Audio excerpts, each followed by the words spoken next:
Hey everyone.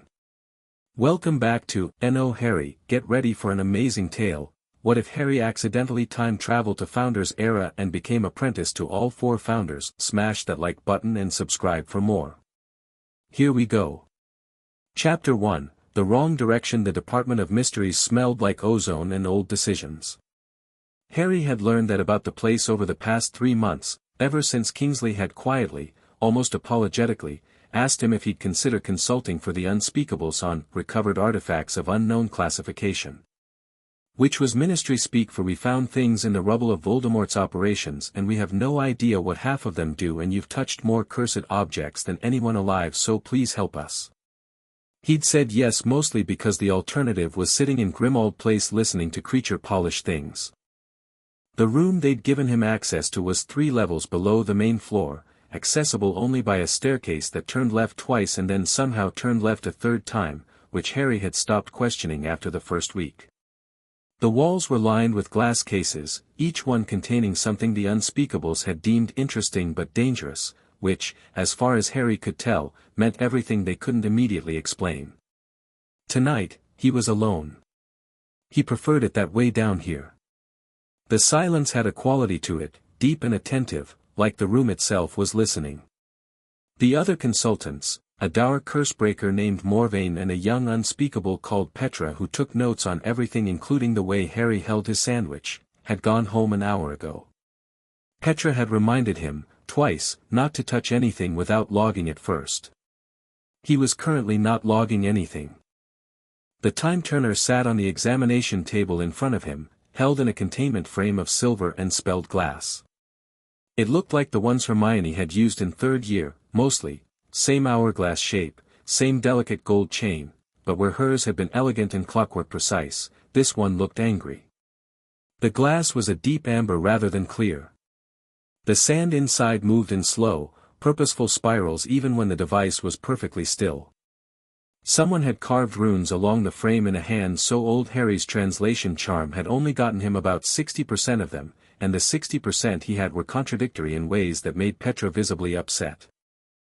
The working theory, which Morvain had presented in the flat tone of a man describing the weather, was that this time-turner had belonged to a practitioner of pre-standardization magic, someone from before the international statute, possibly before the ministry itself, and that it operated on resonance rather than mechanical rotation. Normal time-turners were instruments. They did what you told them. You turned them a precise number of times and they moved you back a precise number of hours and that was that, simple and dangerous in the way that a sharp knife was simple and dangerous. This one, Morvain believed, went where it wanted to go. Or rather, where its user's magic called it to go. Which makes it essentially useless as a tool, Morvain had said, and extremely dangerous as an artifact. I recommend containment. Harry had nodded and logged that recommendation and then spent the next week thinking about it every time he couldn't sleep, which was most nights. He wasn't planning to use it. That was the honest truth when he sat down on the stool across from the containment frame and just looked at it. He wasn't planning anything, really. He was just, present with it, in the way you sometimes had to be present with dangerous things.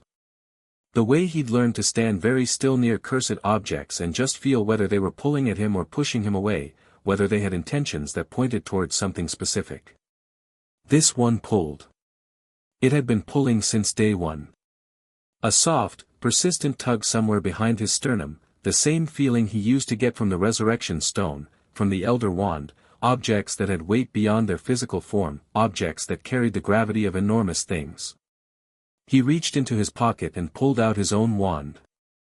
Cedar and phoenix feather, 11 inches, acquired the year before from Ollivander's son when his holly wand had finally given up the ghost, too many unforgivables deflected, too much wild magic channeled through it, the wood simply spent. The new wand was a good fit. Felt like holding something that had been waiting for him rather than something he'd chosen. He didn't cast anything. He just held it and looked at the time-turner and breathed. The amber sand was spiraling faster than usual. Don't, said the rational part of his brain, the part that sounded approximately like Hermione. The tug behind his sternum pulled harder. The thing about nearly dying multiple times, Harry had discovered, was that it recalibrated your relationship with fear in ways that weren't always healthy. He knew that. He'd talked to a mind healer about it for 4 months before he'd stopped going, not because it wasn't helping but because sitting in a quiet office talking about his feelings made him want to climb out the window. The mind healer had said that was itself something worth talking about. Harry had said he'd think about it. The sand was spiraling faster still. He thought, with sudden and total clarity, I wonder where it wants to go. And then, because he was Harry Potter and had never once in his life made the cautious choice when a curious one was available, he reached out and touched the containment frame. Not the device itself. Just the frame. Just to see. The room lurched. It wasn't like the time turners Hermione had described, the smooth sense of the world rewinding around you. This was violent and immediate, like the universe grabbed him by the collar. The amber sand exploded in a spiral that punched straight through the spelled glass, the containment frame vaporized, and Harry had exactly half a second to think oh no before the time turner's chain whipped out like something alive and wrapped around his wrist, and then the world went the color of the sand, deep amber, burning, and everything was moving very fast in the wrong direction. He didn't scream. He'd given up screaming in emergencies somewhere around age 15. He did swear, comprehensively, for the entire duration. He hit the ground hard enough to knock the air from his lungs, rolled instinctively because the war had made rolling automatic, and came up in a crouch with his wand already in his hand and a shield charm already forming before he'd consciously decided to cast it. Nothing attacked him. He lowered the wand slightly and looked around. Forest. Old forest, not the careful, managed wildness of the forbidden forest he knew, but something rawer than that, trees so massive 3 people holding hands couldn't have wrapped their arms around them, canopy so thick the late afternoon light came through in broken gold slabs. The air smelled like pine resin, wet earth, and something else under it, a magical tang, alive and unfiltered, the kind of ambient enchantment that didn't exist anymore in a world of wards and regulation and carefully managed magical environments. The time turner was gone. Or rather, he looked at his wrist, it was fused. The chain had melted into the skin at his wrist, not painfully, but permanently apparently, and the amber glass of the hourglass had cracked clean down the middle. The sand was still.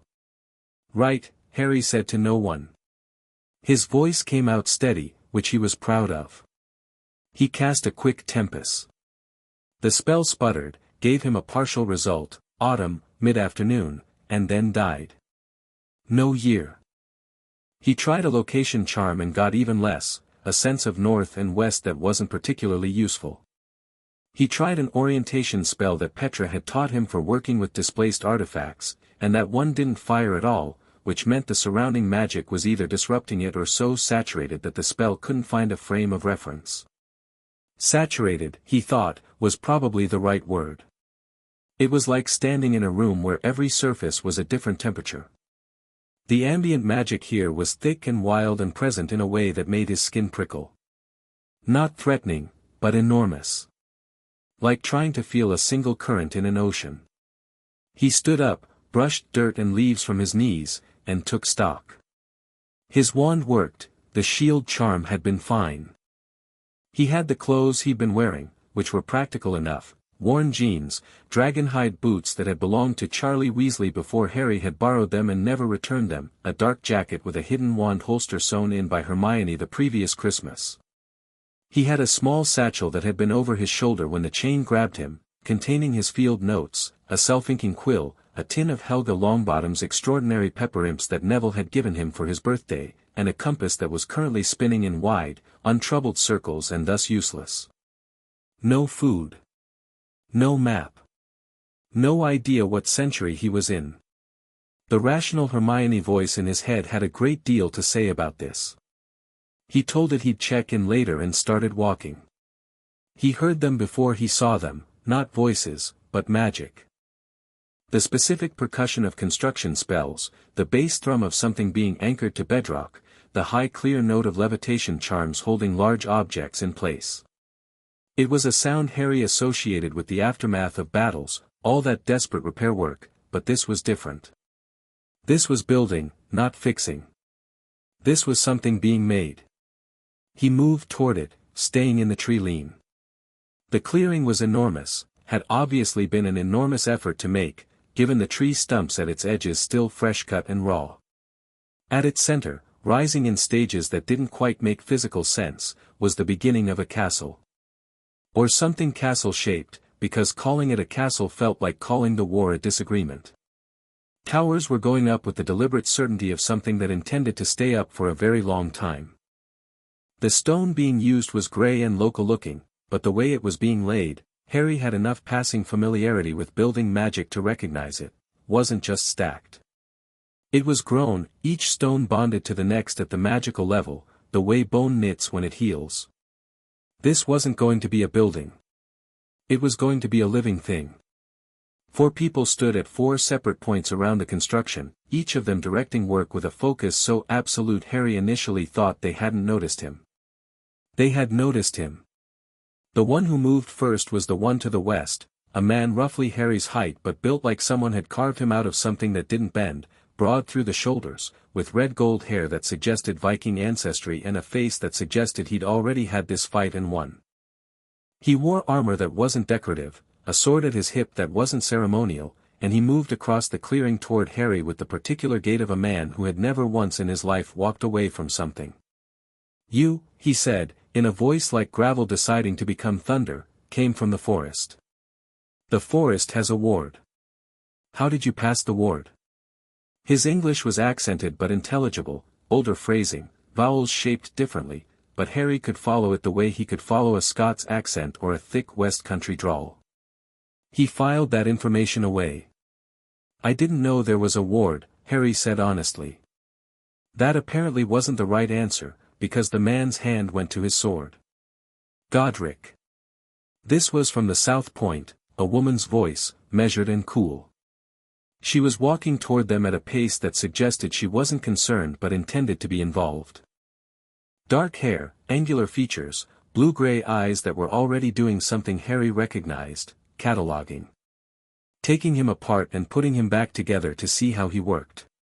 She wore robes, deep blue, with a circlet at her brow that caught the light oddly, like it wasn't quite made of any one material. "Let him speak." He spoke. "Godric, Godric," Harry's brain said, with the slow momentum of something very large beginning to move, and didn't answer. He answered honestly. She stopped beside Godric and looked at Harry with those cataloging eyes. "You came through the ward without triggering it, which means either you're more skilled than you look or the magic didn't register you as a threat. Given that you arrived from the direction of the old standing stones, I suspect the latter. Where did you come from?" Harry opened his mouth. Closed it. Tried to think of an answer that was true, wouldn't make him sound unhinged, and also wouldn't get him run through with a sword before he'd figured out when he was. The other 2 founders had arrived during this exchange. He knew them, because of course he knew them. His brain had been making the connections since he'd heard the voice say Godric, and now here they were, all 4, standing in a loose semicircle around him in the mud at the edge of their not-yet castle, and Harry was absolutely certain of 2 things. 1, that this was the most significant moment in magical history he was accidentally standing in, and 2, that if he said anything stupid in the next 30 seconds he might not survive to have any more moments at all.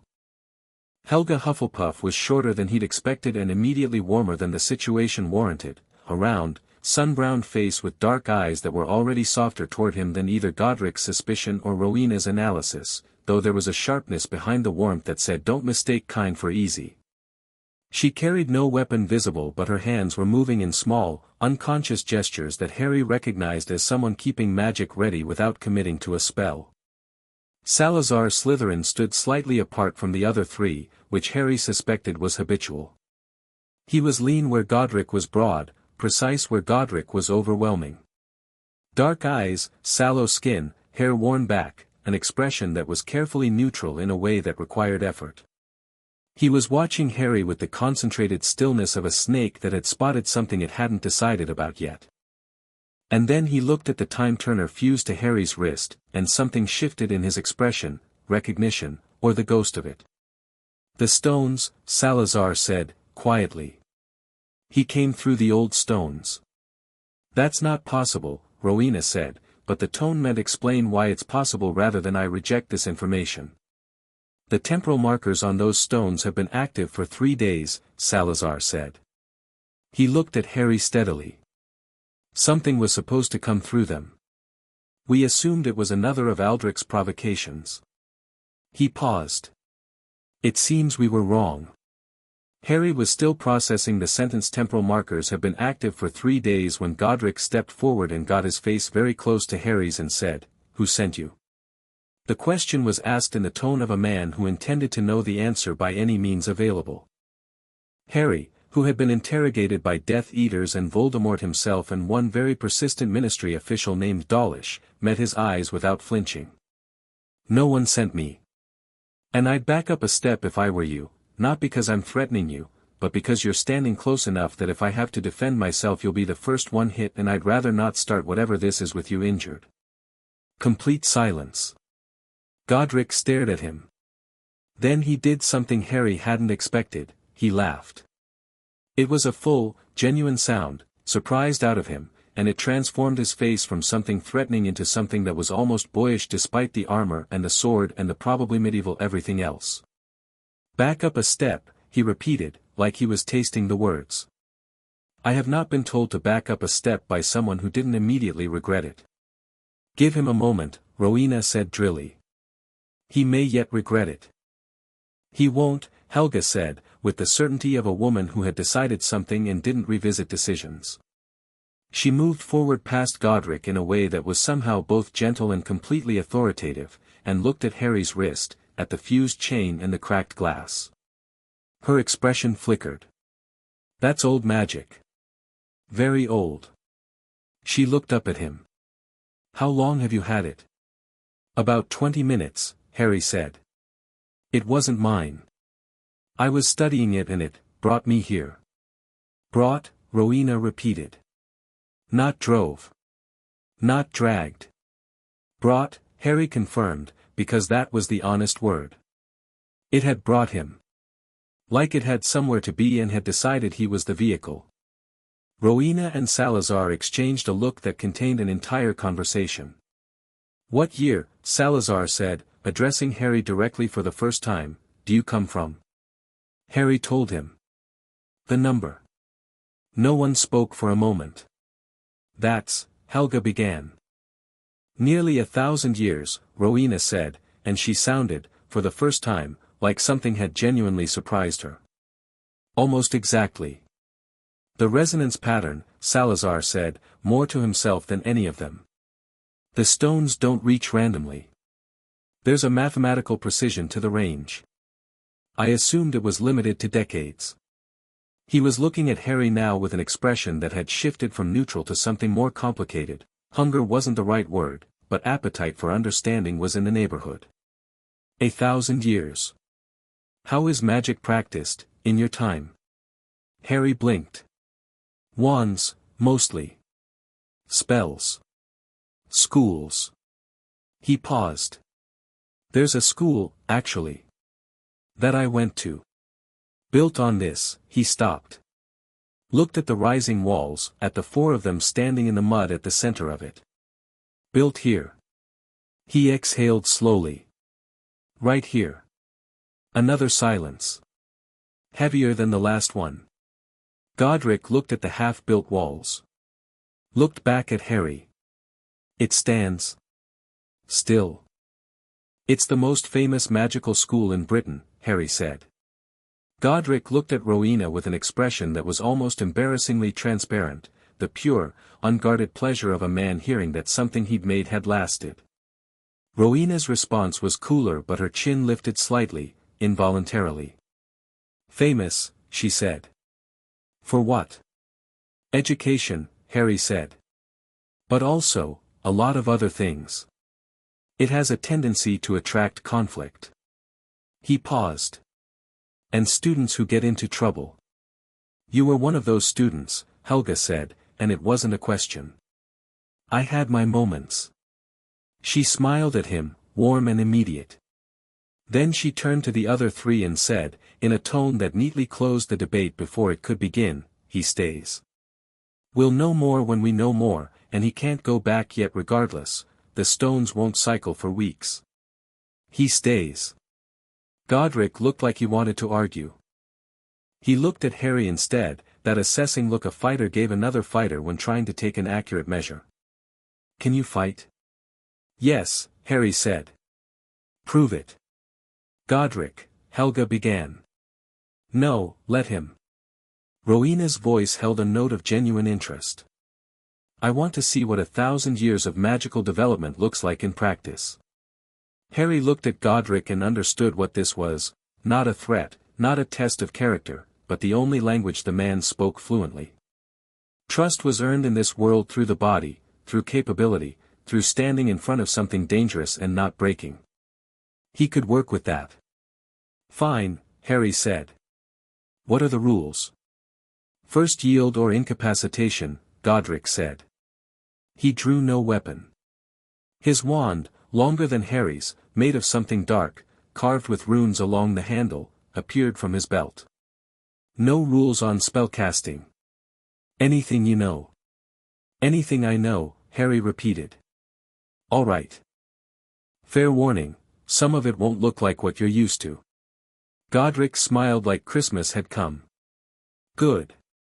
The duel lasted 4 minutes, which Harry gathered from the expressions of the other 3 founders was considerably longer than anyone had lasted against Godric in recent memory. Harry had fought Death Eaters at 15, Voldemort at 17, and spent 2 years after the war in intensive training with Aurors who were specifically instructed to be merciless because Kingsley had said the next time won't have a prophecy to help you, Potter. He fought clean and he fought mean and he fought with the particular efficiency of someone who had learned that showing off in a fight was how you ended up dead. Godric was extraordinary. He was fast in a way that shouldn't have been possible for a man his size, his spellwork aggressive and instinctual, and he carried the sword as a genuine extension of his magic rather than a separate tool. The blade was spelled, Harry could feel it, enchanted to deflect certain classes of charm, which meant every time he tried to go around with a disarming spell Godric's blade came up and took the hit instead. His shield work was different too, more active than reactive, less a barrier and more a weapon that happened to be shaped like protection. Harry stopped trying to disarm him in the first 30 seconds and switched to terrain. The clearing was uneven, full of those fresh-cut stumps and loose stones from the construction. Harry used all of it, conjuring cover, forcing angles, using a wall charm not to block Godric but to redirect the man's advance and put a stump at the back of his heel. Godric hit it, caught himself, and Harry had a stunner in the air before the stumble was complete. Godric took it on the flat of the spelled blade with an expression of pure delight. You don't fight like a duelist, he said. No, Harry agreed, circling. I fight like someone who needs to win. Godric's next volley came faster, 3 spells so tightly sequenced they read as one, and Harry went under all 3 with a dive that turned into a roll and came up casting Confringo at the ground between them, not at Godric, but at the ground, a concussive burst that threw mud and stone in a wave. While Godric's shield went up to handle the debris, Harry was already moving to his flank. The stunner that caught Godric was not powerful. It didn't need to be. It was just cast from 3 feet to his right while his attention was forward. Godric went down. He was back on his feet in 4 seconds, the man had the constitution of something geological, blinking the stun days away, and he looked at Harry with an expression that had moved well past assessment into something that might have been genuine respect. You hit me from the flank, he said. You were watching the center, Harry said. You have a tendency to go straight. It's effective about 90% of the time, which makes the other 10% predictable. Godric absorbed this. Then he smiled, different from the earlier smile, fuller, the smile of a man who'd been given a real gift. I've told Rowena for 3 years that I needed someone to tell me what I'm doing wrong. I didn't say it was wrong, Harry said. I said it was predictable. Against me. Against most opponents it would work fine. He's diplomatic, Helga observed. I like him. He's strategic, Rowena said, and she was looking at Harry in a new way, with the particular focus of someone who had found something worth studying. There's a difference. Salazar had said nothing through all of this. He was leaning against a half-built wall with his arms crossed, watching Harry with those dark, careful eyes. When Harry looked at him, he didn't look away. "Parseltongue," Salazar said quietly. "Just the word." Harry went still. Salazar's eyes moved to Harry's hand, the wand hand, the arm with the time-turner fused to it. "The markings on your skin," he said. "The old word for time magic, in the eldest tongue." A pause. "The language of serpents has words for deep time. Words most speakers don't know exist." He tilted his head. "Do you speak it?" Harry looked at him steadily and answered in Parseltongue, "Yes." The sound of it rippled through the clearing. Helga's eyes went wide. Godric's hand moved instinctively toward his sword before he stopped himself. Rowena went very, very still, the way a mind goes still when it's processing something that rewrites a previous assumption. Salazar straightened from the wall. For the first time something moved in his face that wasn't controlled, something that was, Harry thought, close to relief. "In my time," Harry said in English, "Parseltongue was considered a dark mark. Something inherited from a dark wizard." He paused. "I inherited it from someone I had to kill. In the end, though, it was just a language. It was never what they said it was." Salazar looked at him for a long moment. "No," he said. "It never was." Helga was the one who finally moved, stepping forward with a practicality that cut through the charged atmosphere like a warm knife. "Supper will be getting cold," she said, "and I for one intend to have supper before we have another conversation about magic, ancient or otherwise." She looked at Harry with that straightforward warmth. "Come on, then. You must be hungry." Harry realized, quite suddenly, that he was starving. They ate around a fire that Helga had built with wood and her hands before anyone could offer a spell, which Harry filed under things that tell you everything about a person. She cooked with magic so casual and so ancient that Harry could barely recognize the spells, things that weren't quite transfiguration and weren't quite charms but were something underneath both of them, foundational, like cooking magic had existed before the categories had been invented to contain it. The food was extraordinary. He didn't ask what most of it was. He ate all of it. The camp around the construction site was more substantial than he'd noticed from the tree lean, tents that were larger inside than out, a working forge, a library that appeared to be housed in what looked from the outside like a garden shed and from the inside like a building that had stopped pretending physics applied to it. Workers, witches and wizards, young and older, some barely adults, moved through the camp with the purposeful energy of people who had bought entirely into a shared vision. "How many?" Harry asked Helga quietly, watching them. 37 at present. More coming. Word travels." She was quiet for a moment, turning something on the fire. "It's not just the four of us. It never was. We just began it." She said this in the tone of someone correcting a misconception before it could become a myth. "That's not how the story gets told," Harry said. She smiled, eyes on the fire. "No. I imagine not. Stories like large shapes. They round the edges." She looked at him. "What do they say? About us? If it's not, I don't need to know if it's unkind." "It's not unkind," Harry said. "They say four of the greatest witches and wizards of the age came together to build a school. They say you each had a different philosophy about magic and those philosophies became four houses, for ways of teaching." He paused. "They say," he stopped. "Go on," she said gently. "They say it ended badly. The four of you." He kept his voice neutral. "That Salazar left. That there was disagreement. About who should be taught." Helga was quiet for a moment. The fire crackled. "Yes," she said finally. "That sounds like where we're heading."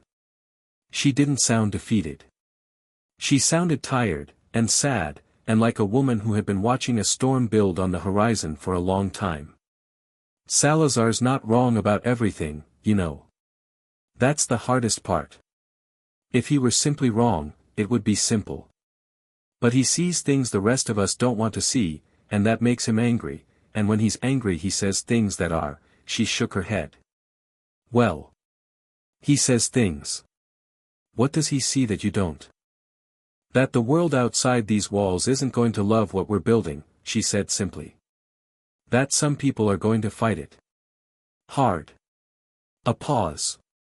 He's not wrong about that. He's wrong about what it means.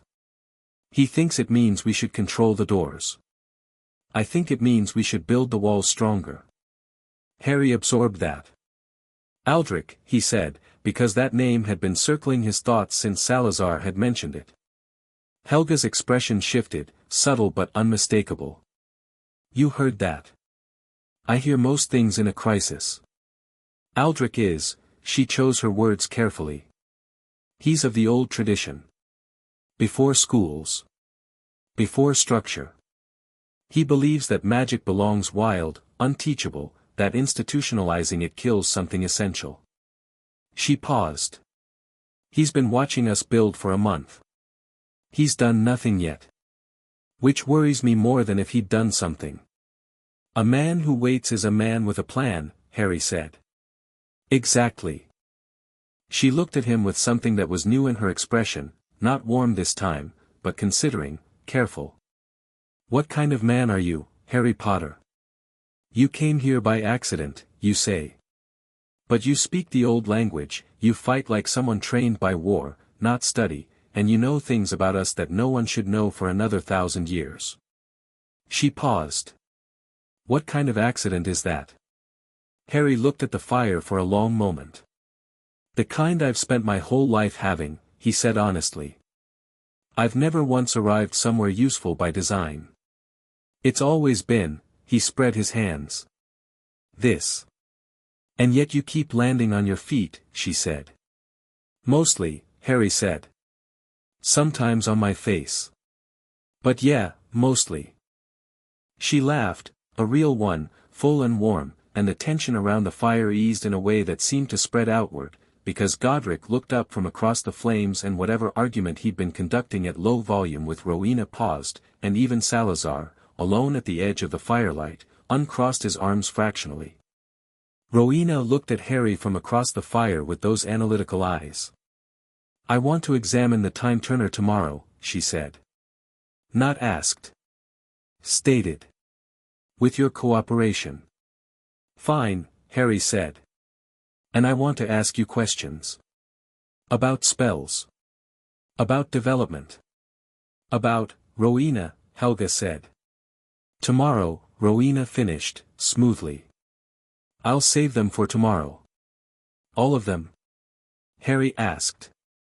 No, she admitted. Not all of them. I don't expect to run out of questions. Neither do I, Harry said, and the corner of Rowena's mouth moved, just slightly, in what might eventually become a smile if it kept growing in that direction. Godric stretched his arms over his head, the full wingspan of someone who took up space as a matter of course, and looked at Harry with something that had settled into uncomplicated pleasure. You fight well for someone from the future, he said. You fight well for someone who telegraphs his right, Harry said. Godric pointed at him. I'm going to fix that. You're going to help me. I thought I might, Harry said. And in return, Godric said, settling back, I'll teach you what real magic looks like. Before it got, he waved a hand. Whatever it became. Structured, Rowena said. Tamed, Salazar said, from the dark edge of the firelight. Shared, Helga said quietly, and that word had a different weight than all the others. Harry looked around the fire at 4 people who were going to build something that would still be standing when he was born, who were going to argue and eventually break apart, who were going to write their disagreements into the architecture of the thing they made and leave them there for 1,000 years. He thought about the castle still going up behind them, stone by stone, growing from bedrock.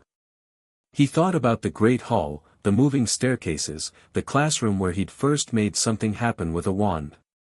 He thought, I grew up inside what you're building right now, and I have no idea how to tell you that. Tomorrow, he said, and let the fire say the rest.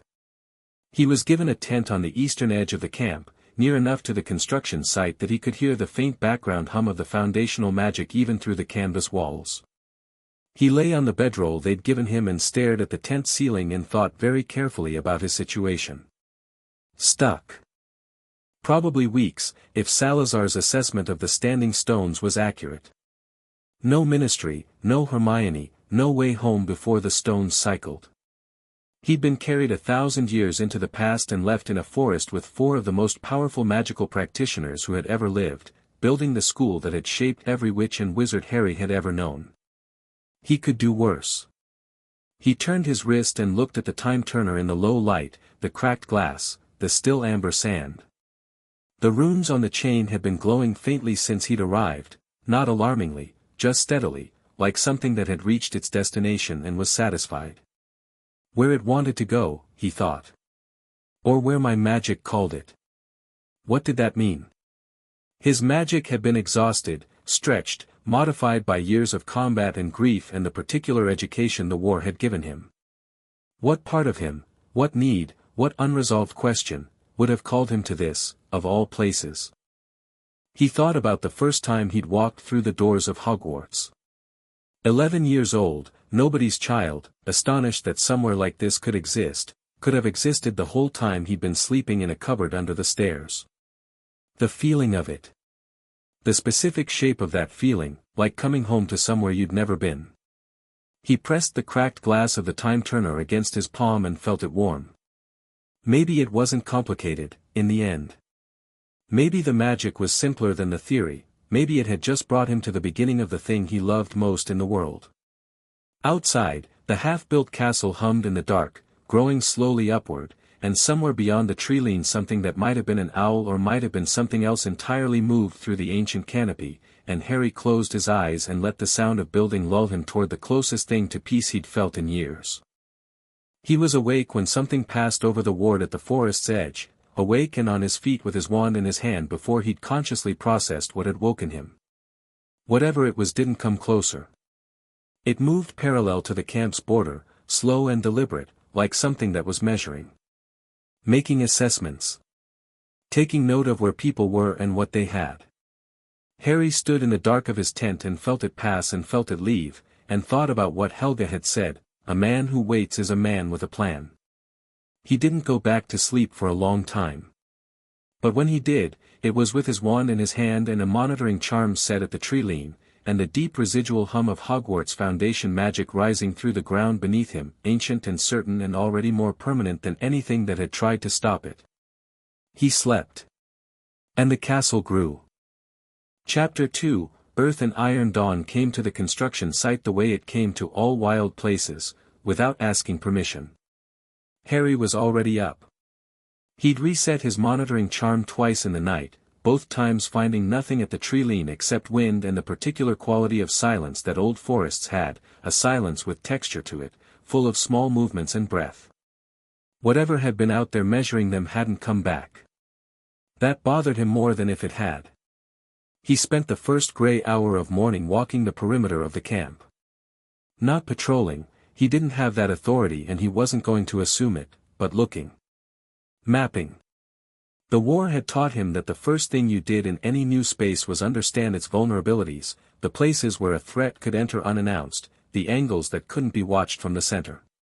The camp had good bones. Helga's ward was impressive, layered in ways that suggested someone who understood that magical intrusion rarely came from one direction. But there were gaps, not careless ones, but gaps born of assumption, places where the wards thinned because the builders believed the forest itself was protection enough. He made mental notes. Said nothing yet, because he'd been here 12 hours and earning the right to suggest changes to someone's ward structure took longer than 12 hours. The forge was already lit when he passed it, worked by a broad-shouldered woman with close-cropped gray hair who looked at him with the blank appraisal of someone entirely comfortable with her own importance and entirely indifferent to his. He nodded. She went back to whatever she was making. He respected that. The eastern tower was 2 stories now, going up faster than should have been physically possible, driven by a rotating crew of workers who spelled stone through the night in shifts. Harry stood at the base of it for a moment and put his hand against the foundation stones. The magic in them was unlike anything he'd felt in the finished castle of his own time, not quieter or louder, but younger, the way a river runs differently close to its source. Active. Still becoming what it would eventually be. You feel it. He turned. Helga was 10 feet behind him with 2 clay mugs and the expression of someone who had been up longer than he had. She held one out. He took it.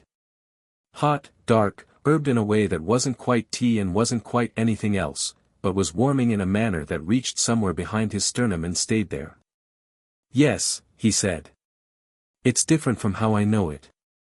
The castle in my time, this magic is older. Deeper. It should be the same magic, she said, looking at the tower. It will be. Time changes things the way water changes stone, slowly, invisibly, until one day the shape is something you don't recognize.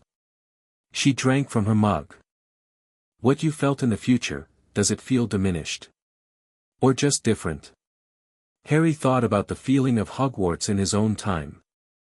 The warmth of the entrance hall, the particular responsiveness of the walls during moments of need, the room of requirement, the portraits, the way the castle knew when something was wrong. Not diminished, he said honestly. Richer, maybe. It's had 1,000 years of people putting themselves into it. Helga made a sound that might have been satisfaction. Good. That's what it's supposed to do. She tilted her head toward the open ground beyond the tower. Come on. You said you wanted to learn. When did I say that? Last night, when Godric offered to show you old magic. She started walking. You agreed. Which means you want to learn. You just haven't said what. She glanced back at him. What do you want to learn? Harry followed her. What are you offering? Foundation work, she said simply. Not spells. Not the things you throw at people. The other kind. She stopped in the middle of the open ground, planted her feet, and looked at him. How did you learn to cast? School. School, then, circumstances. Circumstances meaning you were in danger. Frequently. She nodded like this confirmed something. Then you learned magic the way most people learn it now, by being given shapes to trace. Someone showed you the wand movement, told you the word, you repeated until it worked. She paused. Yes. More or less. And did anyone ever show you why it works? Not the theory of it, not charms theory or transfiguration principles, but the actual reason. What the magic is doing when you cast. Harry opened his mouth. Closed it.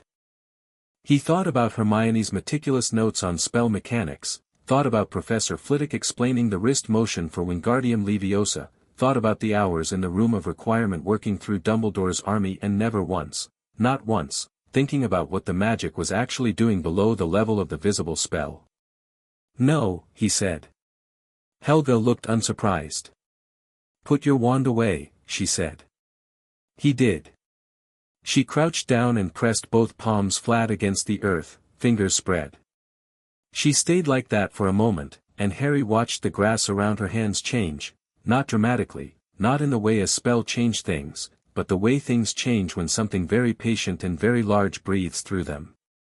The ground seemed to settle under her hands, the way a horse settles when a rider it trusts takes the reins.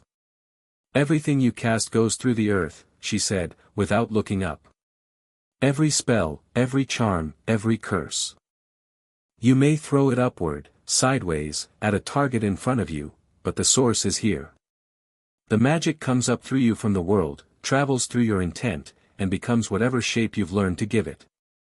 The wand is a direction device, not a source. The words are memory aids, not commands. She looked up at him. Your wand is a good one, I can tell that from watching you last night, there's a genuine resonance there, but you're using it as a crutch. You're putting it between yourself and the magic instead of letting it be a conduit. Harry stared at her. That's not how any of my teachers ever described it. No, she said. Because most of your teachers were also taught by teachers who'd forgotten. She stood. Try something. Simplest thing you know. He held his hand out, wand in his pocket, and thought Lumos. Nothing happened. He tried harder, tried to feel it, tried to find the connection she was describing. Nothing. You're reaching for it, Helga said. Stop reaching. You don't reach for your heartbeat. She put 2 fingers lightly on his wrist, over his pulse. Feel that? It's not something you do. You just are it. She stepped back. Magic is the same. You're not reaching for it. You're just allowing it to move. Harry stood in the morning light and tried to understand the difference between reaching and allowing, which felt initially like the kind of distinction that existed only in the minds of people who'd never needed magic to work right now when everything was on fire. But he closed his eyes and stopped trying and instead just stood there. Breathed.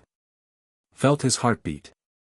Felt his feet on the ground and then, below that, the ground continuing downward, rock and root and the dark heavy presence of deep earth, and below that something that wasn't a feeling he had a word for, something that was there the way the sun was there even when you couldn't see it. Light bloomed in his palm. No wand. No word. Just light, warmer and more golden than Lumos had ever been, pooling in his open hand like something had poured it there. He opened his eyes and looked at it. Oh, he said, somewhat inadequately. Helga smiled. Not smug, genuinely pleased, in the way teachers were pleased when they saw someone understand something real. That's what magic feels like without the crutch, she said. Now. We spend the morning learning to walk on your own 2 feet. Then this afternoon we'll put the wand back and see what the difference is. She settled back onto the ground, cross-legged. Sit down.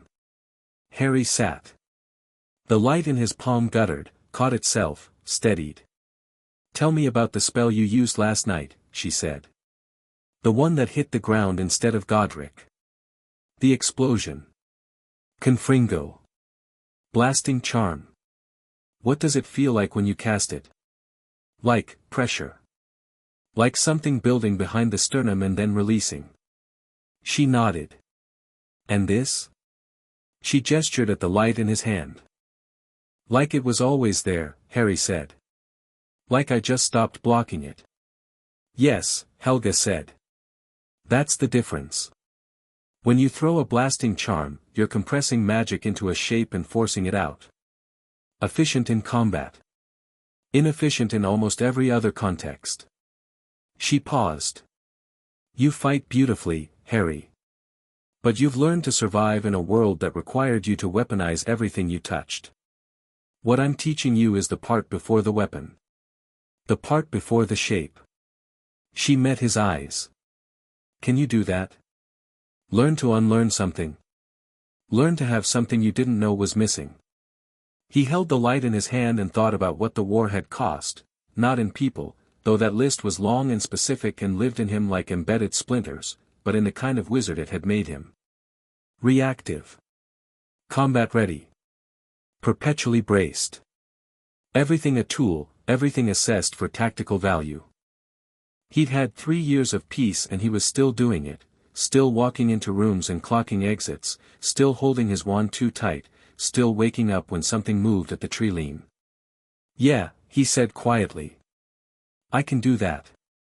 They worked through the morning with no wands and no words, and Harry's frustration mounted and broke and mounted again in waves that Helga navigated with the patience of someone who had done this before and expected exactly this response.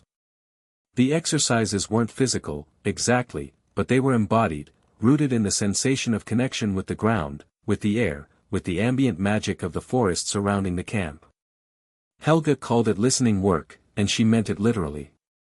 You sat, or stood, or moved, and you listened to the magic the way you listen to a conversation already in progress that you just walked into. You didn't speak yet. You got the shape of it first. Harry was good at some of it. The war had made him acutely sensitive to changes in magical atmosphere, the way the air felt different when a ward was strained, the particular pressure that preceded a large spell, the physical sensation of a person suppressing or releasing strong magic.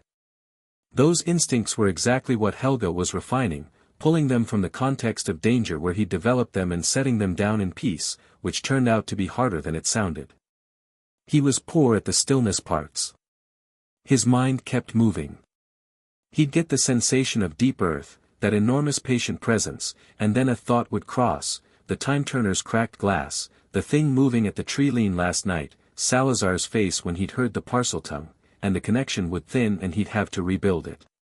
Your mind moves like water on a slope, Helga observed, after the fourth rebuild. That's a polite way to say I can't concentrate. It's an accurate way to say your mind prefers to be in motion.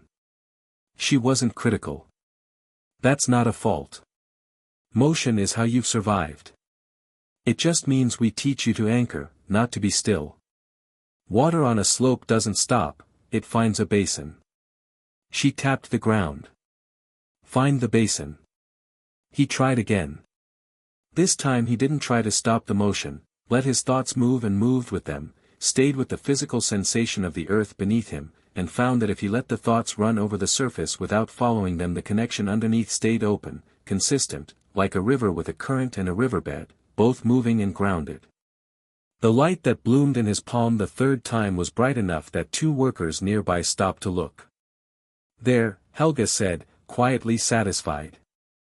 Godric arrived at midday with the announcement that there would be no rest on account of the fact that he had identified 3 defensive weaknesses in Harry's fighting style during their duel and intended to address them before sundown. There's only one, Harry said, without looking up from his lunch. Godric sat down across from him with the practiced ease of a man who fit into any seat as though it had been built for him. 3, he said. You leave your left open when you're circling.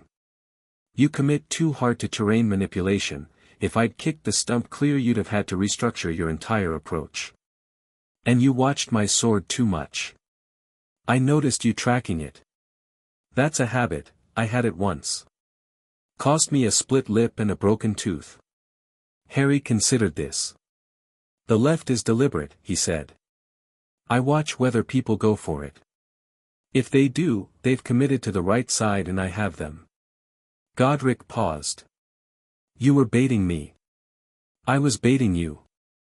A slow smile spread across Godric's face. Clever, he admitted. I went for it. You went for it beautifully. You're fast, I barely got the stunner off in time. Godric pointed at him again with one finger, a gesture Harry was gathering he used as punctuation. I want that. The baiting. He sat back. I fight better than most because I'm faster than most and my power is substantial. I haven't had to learn subtlety because I haven't needed it. That works fine until you meet someone equally powerful who's also subtle, Harry said. Which I apparently have done. How'd that go for you?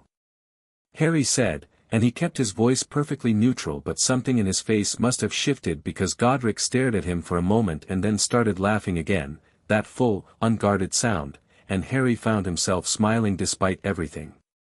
I'm going to like you, Godric said, with the conviction of a man making a decree. I've decided. I'm flattered. You should be. I've decided I like maybe 6 people in the world. Who are the other 5? Godric's expression shifted, became something more complex. He glanced toward where Helga was directing 2 young workers in some kind of levitation sequence, toward the top of the eastern tower where Rowena was a distant figure against the sky, toward, briefly, carefully, the direction of Salazar's tent. You'd know them, he said simply. You said you know us. I know what history kept, Harry said. That's different. Godric looked at him for a long moment. What does history keep of me? Harry thought about it honestly. Courage, he said. Nerve and chivalry. The idea that bravery is the most important thing. That the willingness to face the dangerous thing is what separates those who change the world from those who watch it change. He paused. One of the houses, yours, sends out more heroes than any other. More aurors. More defenders. More people who run toward trouble instead of away. He paused again. More people who die young. Godric was quiet for a moment. And you, he said. Your house. Mine too, Harry said. Godric looked at him steadily. Are you proud of that? Yes and no, Harry said honestly. I'm proud of what the bravery stood for. I'm less sure anyone ever taught us when not to be brave. When to think instead of charge. He met Godric's eyes. Not everything should be faced head-on. Sometimes the thing you need to face is inside you, and charging at it just breaks you without fixing anything. A long pause. Rowena would say that, Godric said finally. Maybe Rowena's right about some things, Harry said. Godric's jaw worked. She usually is, he admitted, with the air of a man handing over something he'd rather have kept. Don't tell her I said so. She'll work it out herself, Harry said. She usually does. The afternoon combat session was nothing like the previous night's duel. Godric didn't come at him with power. He came at him with patience, or his version of patience, which was aggressive and loud and involved a lot of circling and the particular energy of a very large man trying to learn a new mode of being. Harry walked him through baiting techniques, the art of manufacturing predictability in your movement so that your opponent's reaction becomes the exploit, the specific discipline of watching everything except the obvious threat so that you always knew where the sword was through peripheral awareness while your eyes stayed on the face. The face tells you what the body hasn't done yet, Harry said. I watch your eyes. About 2 counts before you commit hard to a direction, your eyes flick that way. Just once. Fast. But it's there. Godric looked genuinely startled. I didn't know I did that. Most people don't know their tells. That's what makes them tells.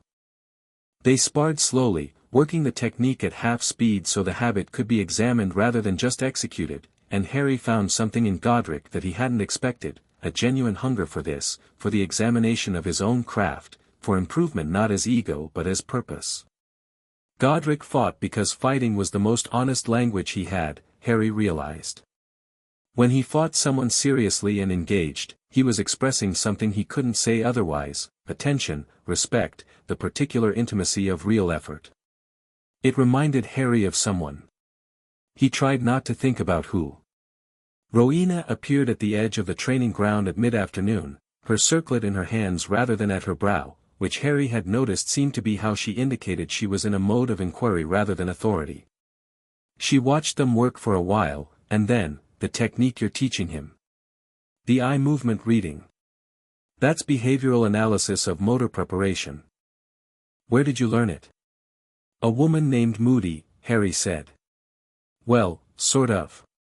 It's complicated. From his memories, mostly. Memories, Rowena said. You learn from someone's memories. It's possible, in my time. To access certain kinds of memories.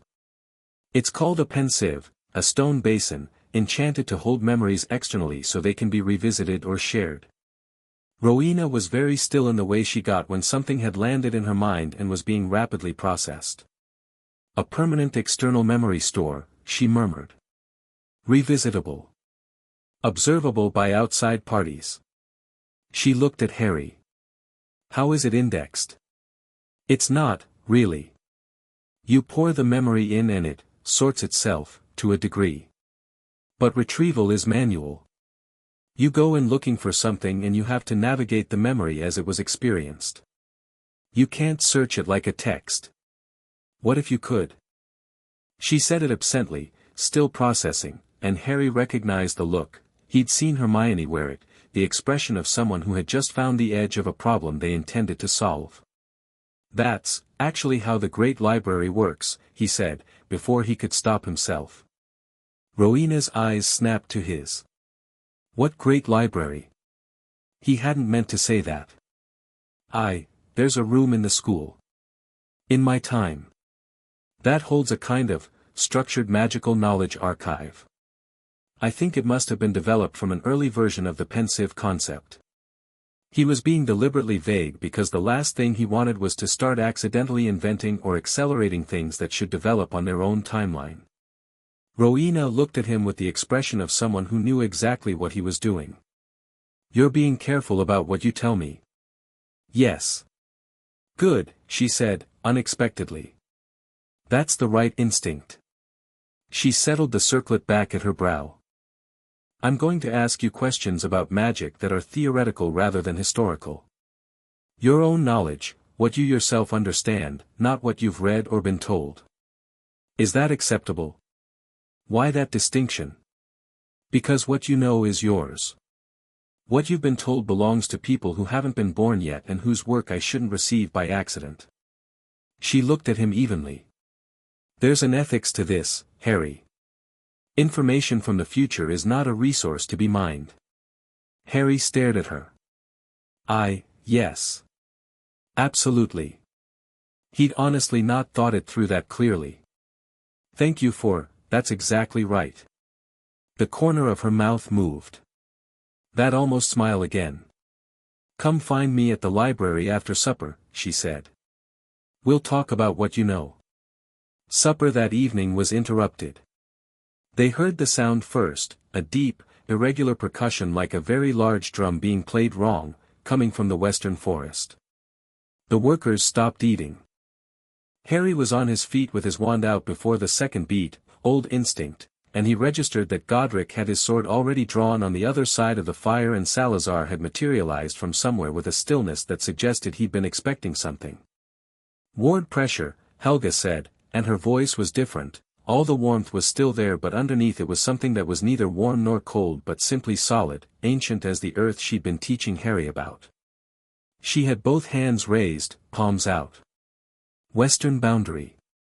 Something is pushing." "How much something?" Godric asked. "One," she said. "One person. But the pressure they're generating," her hands pressed forward fractionally. "That's not one person's worth of strength." Harry watched the tree lean and felt the ward under his feet, now that Helga had spent a morning teaching him to feel it.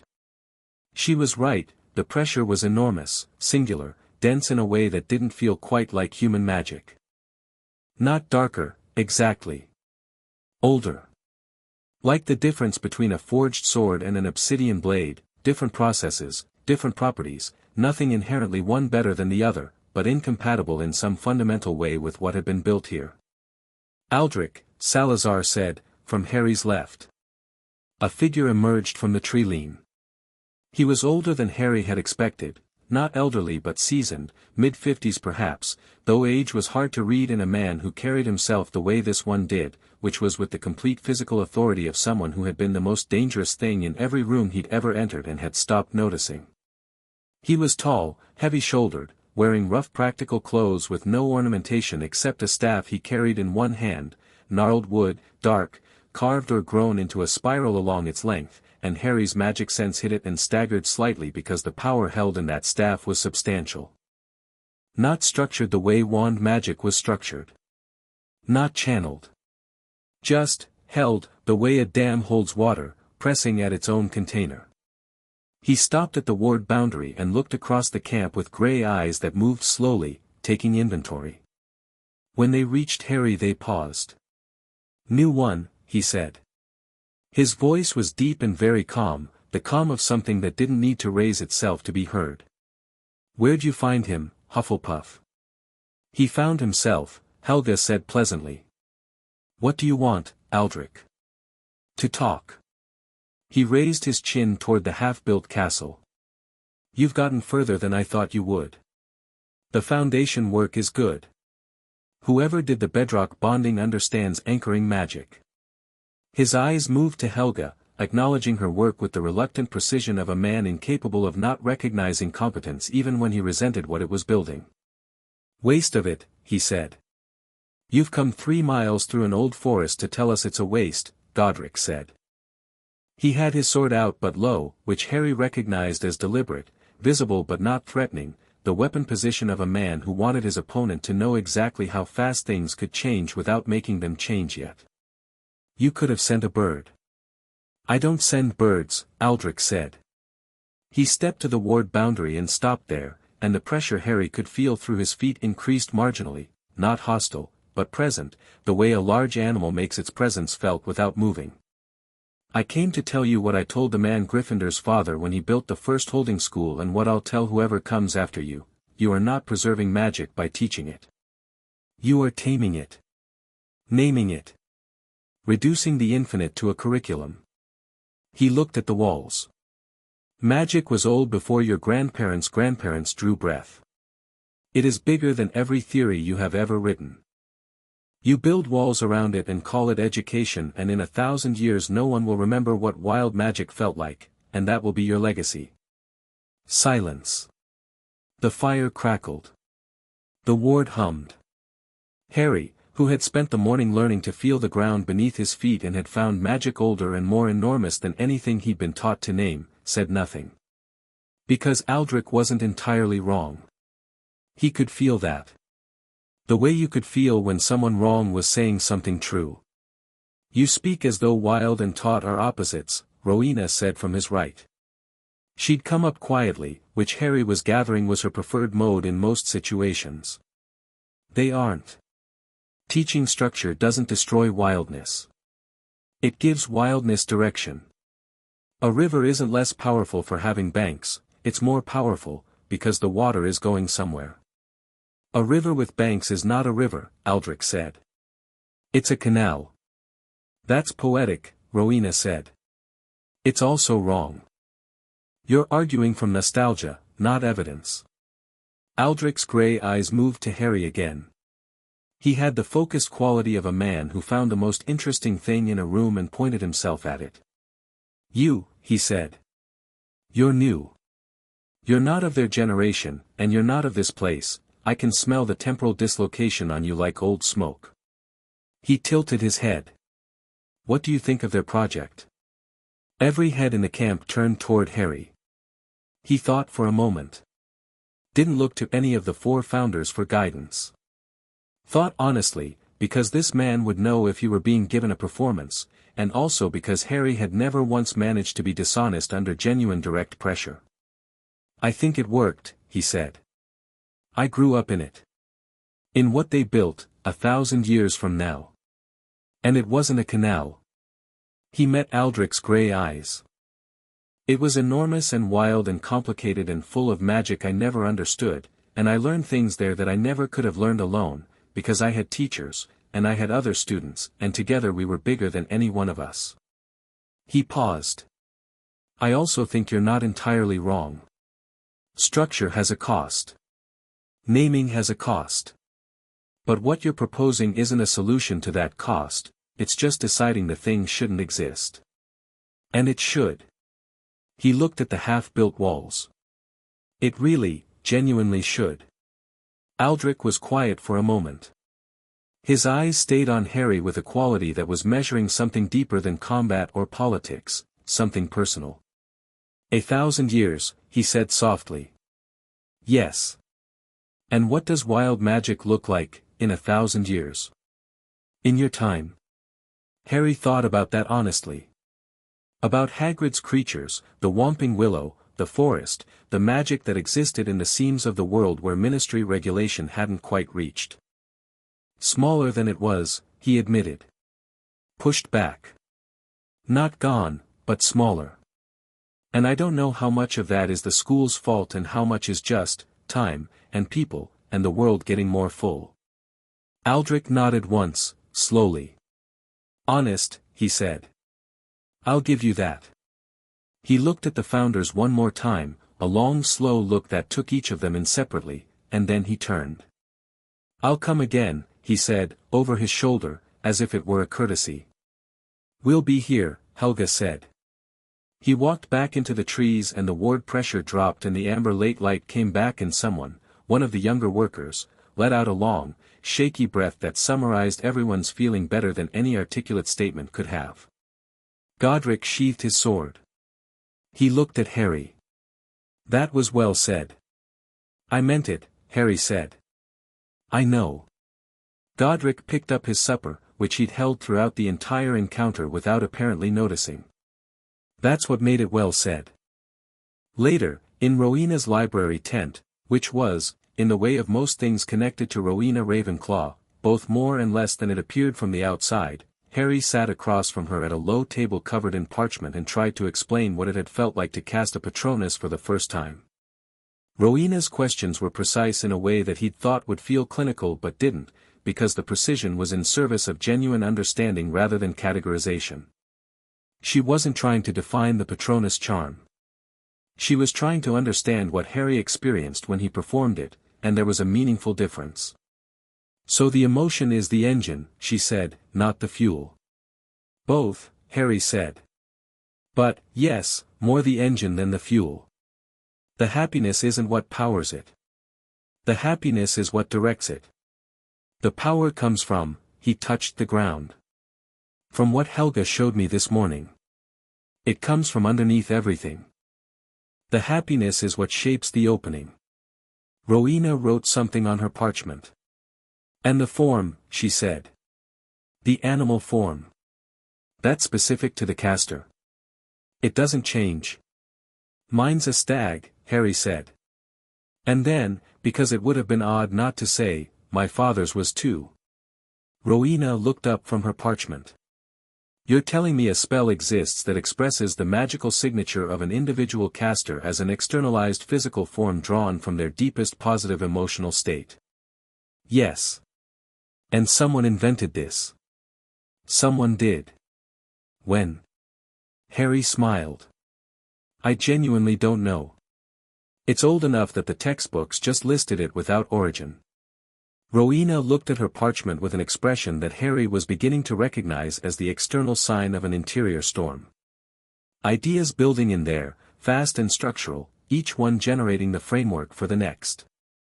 He'd seen it briefly after the pensive comment earlier.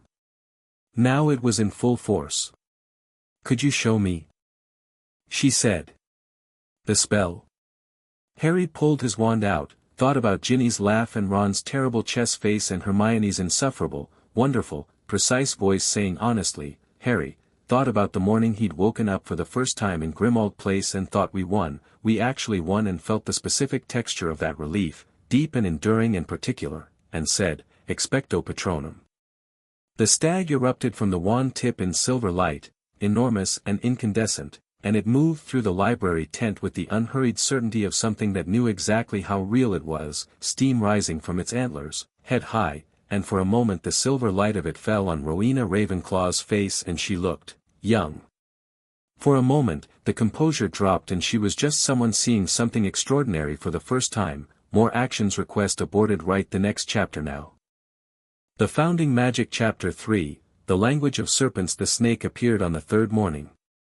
Harry found it at dawn, coiled around the base of the eastern tower's foundation stone like it had grown there overnight, massive, black-scaled, with the particular stillness of something that was awake and watching rather than sleeping.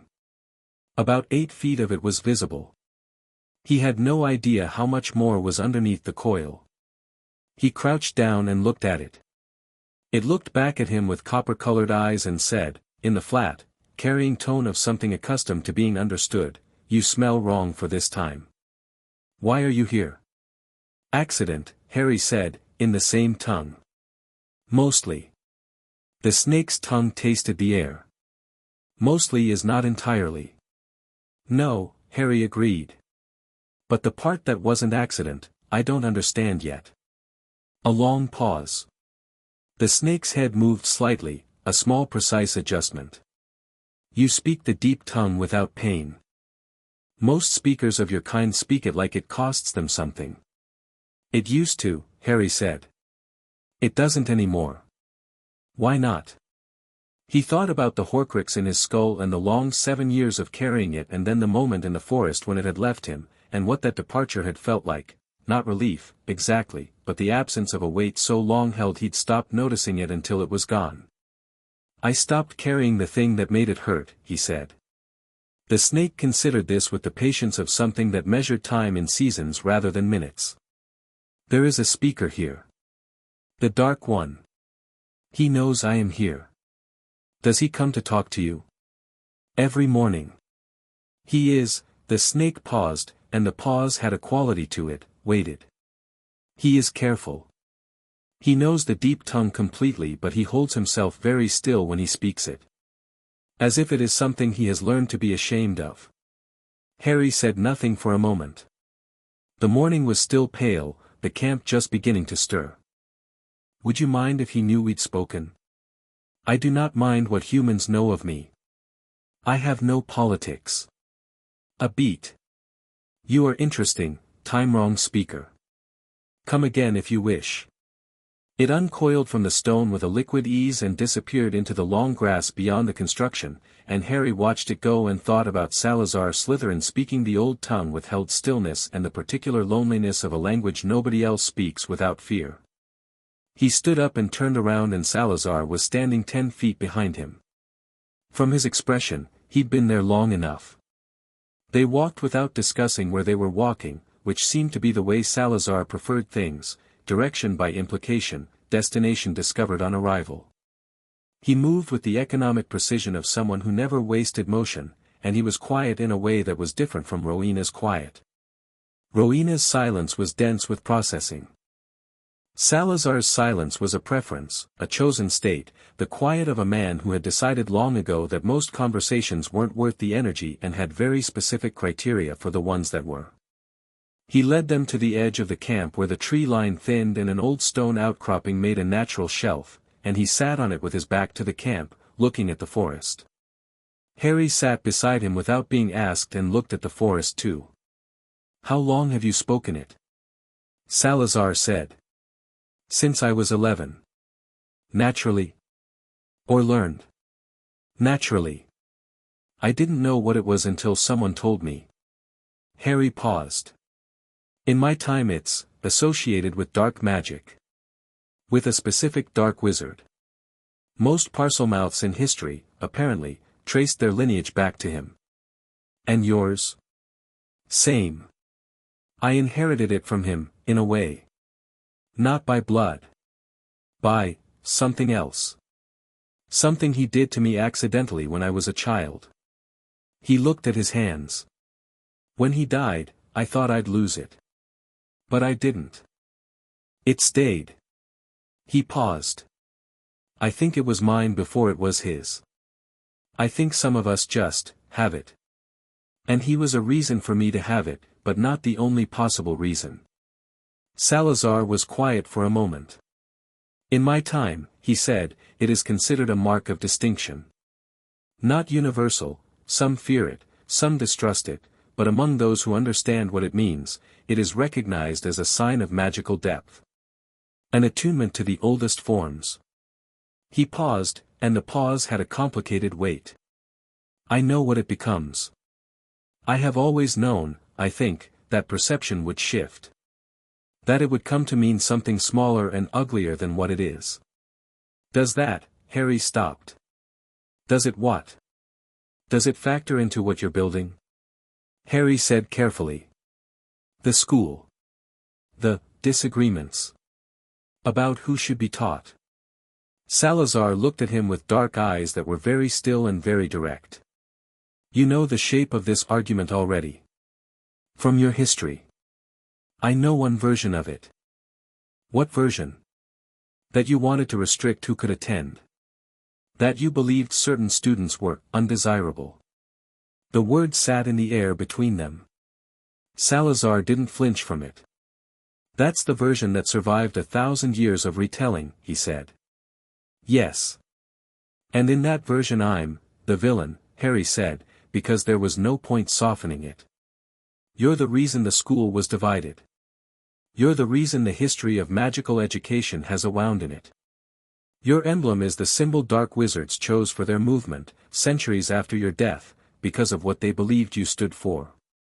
He paused. That's the version. Salazar absorbed this without apparent distress, which impressed Harry more than almost anything else he'd seen in the 3 days he'd been here. He was absorbing the information that history had made him the villain of the piece and processing it with the careful analytical stillness of a man who wasn't going to let a reaction happen until he understood what was worth reacting to. What do I actually believe, Salazar said, in this version of events? What is the given reason? Blood purity, Harry said. The belief that only witches and wizards from magical families should be taught. That those born to non-magical parents were, he paused. There's a slur. I won't use it. But the idea was that they were lesser. Unsuitable.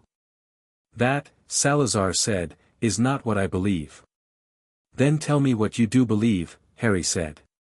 Because I'd rather understand the truth than repeat the version that survived. A long silence. The forest moved around them in small ways, birds and wind and the distant sound of someone at the camp starting the morning fire. Salazar's hands, Harry noticed, were very still on his knees. Everything about him was very still, but the stillness cost something. It was the stillness of a person holding a complex internal structure in order. I believe, Salazar said carefully, that we are building something exposed. Undefended in ways that Godric's sword cannot address. He paused. The magical world in this time is not accepted. We live in the seams. The margins. There are those in the non-magical world who fear us, who hunt us, who have burned people I knew. He said this last flatly, no invitation to sympathy, just fact laid down. Godric believes the answer is strength. Rowena believes the answer is intelligence. Helga believes the answer is community. His jaw worked. I believe the answer is caution. That bringing children to this place, children from non-magical families, children whose parents do not know what their children are and will not understand what they're becoming, creates exposure. Creates a path. A chain from our doors to the people who wish us dead. Harry was quiet for a moment. That's genuinely not what gets passed down, he said. No, Salazar said. Because caution is a harder argument to make than pride, and it loses to sentiment, and when you lose an argument you made from caution it becomes transmuted into cowardice. Into bigotry. He looked at the forest. I know I am losing. I have known it for some time. Helga will not be moved. Godric thinks my fears are political weakness. Rowena understands my reasoning and disagrees with my conclusions. A pause. I do not think some children are lesser. I think some children are less safe. There is a difference that no one will grant me. Harry thought about Hermione. About every Muggleborn witch and wizard he'd known, had fought beside, had loved. About the Muggleborn Registration Commission and the way that particular road ended. About the fact that Salazar's reasoning, however earnest here in this morning forest, was the same reasoning that had been twisted and sharpened into something that had killed people he loved. I hear you, Harry said. And I'm not going to pretend I agree, because I don't. But I hear what you're actually saying, which isn't what history said you said. He paused. The problem is, and I'm saying this because you asked me to be honest, the problem is that the argument you're making is one that can be taken by smaller people and made into something monstrous. You might build it from caution. Someone else builds the same wall from hate. And the wall is the same wall. Salazar looked at him. You can't control what people do with your ideas after you're gone, Harry said. But you can control whether you build the wall at all. The silence that followed was very long and very inhabited. A hawk crossed the sky above the forest, high and unhurried. You're telling me, Salazar said, that the thing I build from fear becomes the architecture of a hatred I never intended. Yes, Harry said. That's exactly what I'm telling you. Another long silence. Then, very quietly, does it succeed?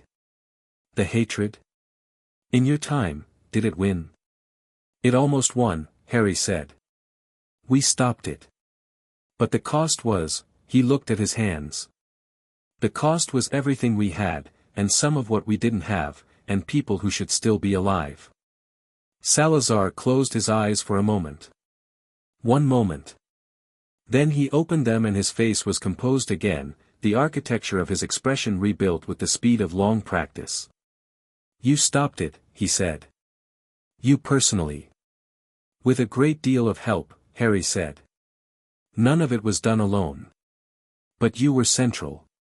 The prophecy said so, Harry said, with a dryness that came out before he could stop it. I try not to think about it too much. Salazar looked at him with something that might, under different circumstances, have been the beginning of dark amusement. A prophecy, he said. About you specifically. Since birth. And how did that feel? Mostly terrible, Harry said frankly. Sometimes clarifying. Ultimately, I think prophecies are less fixed than people believe.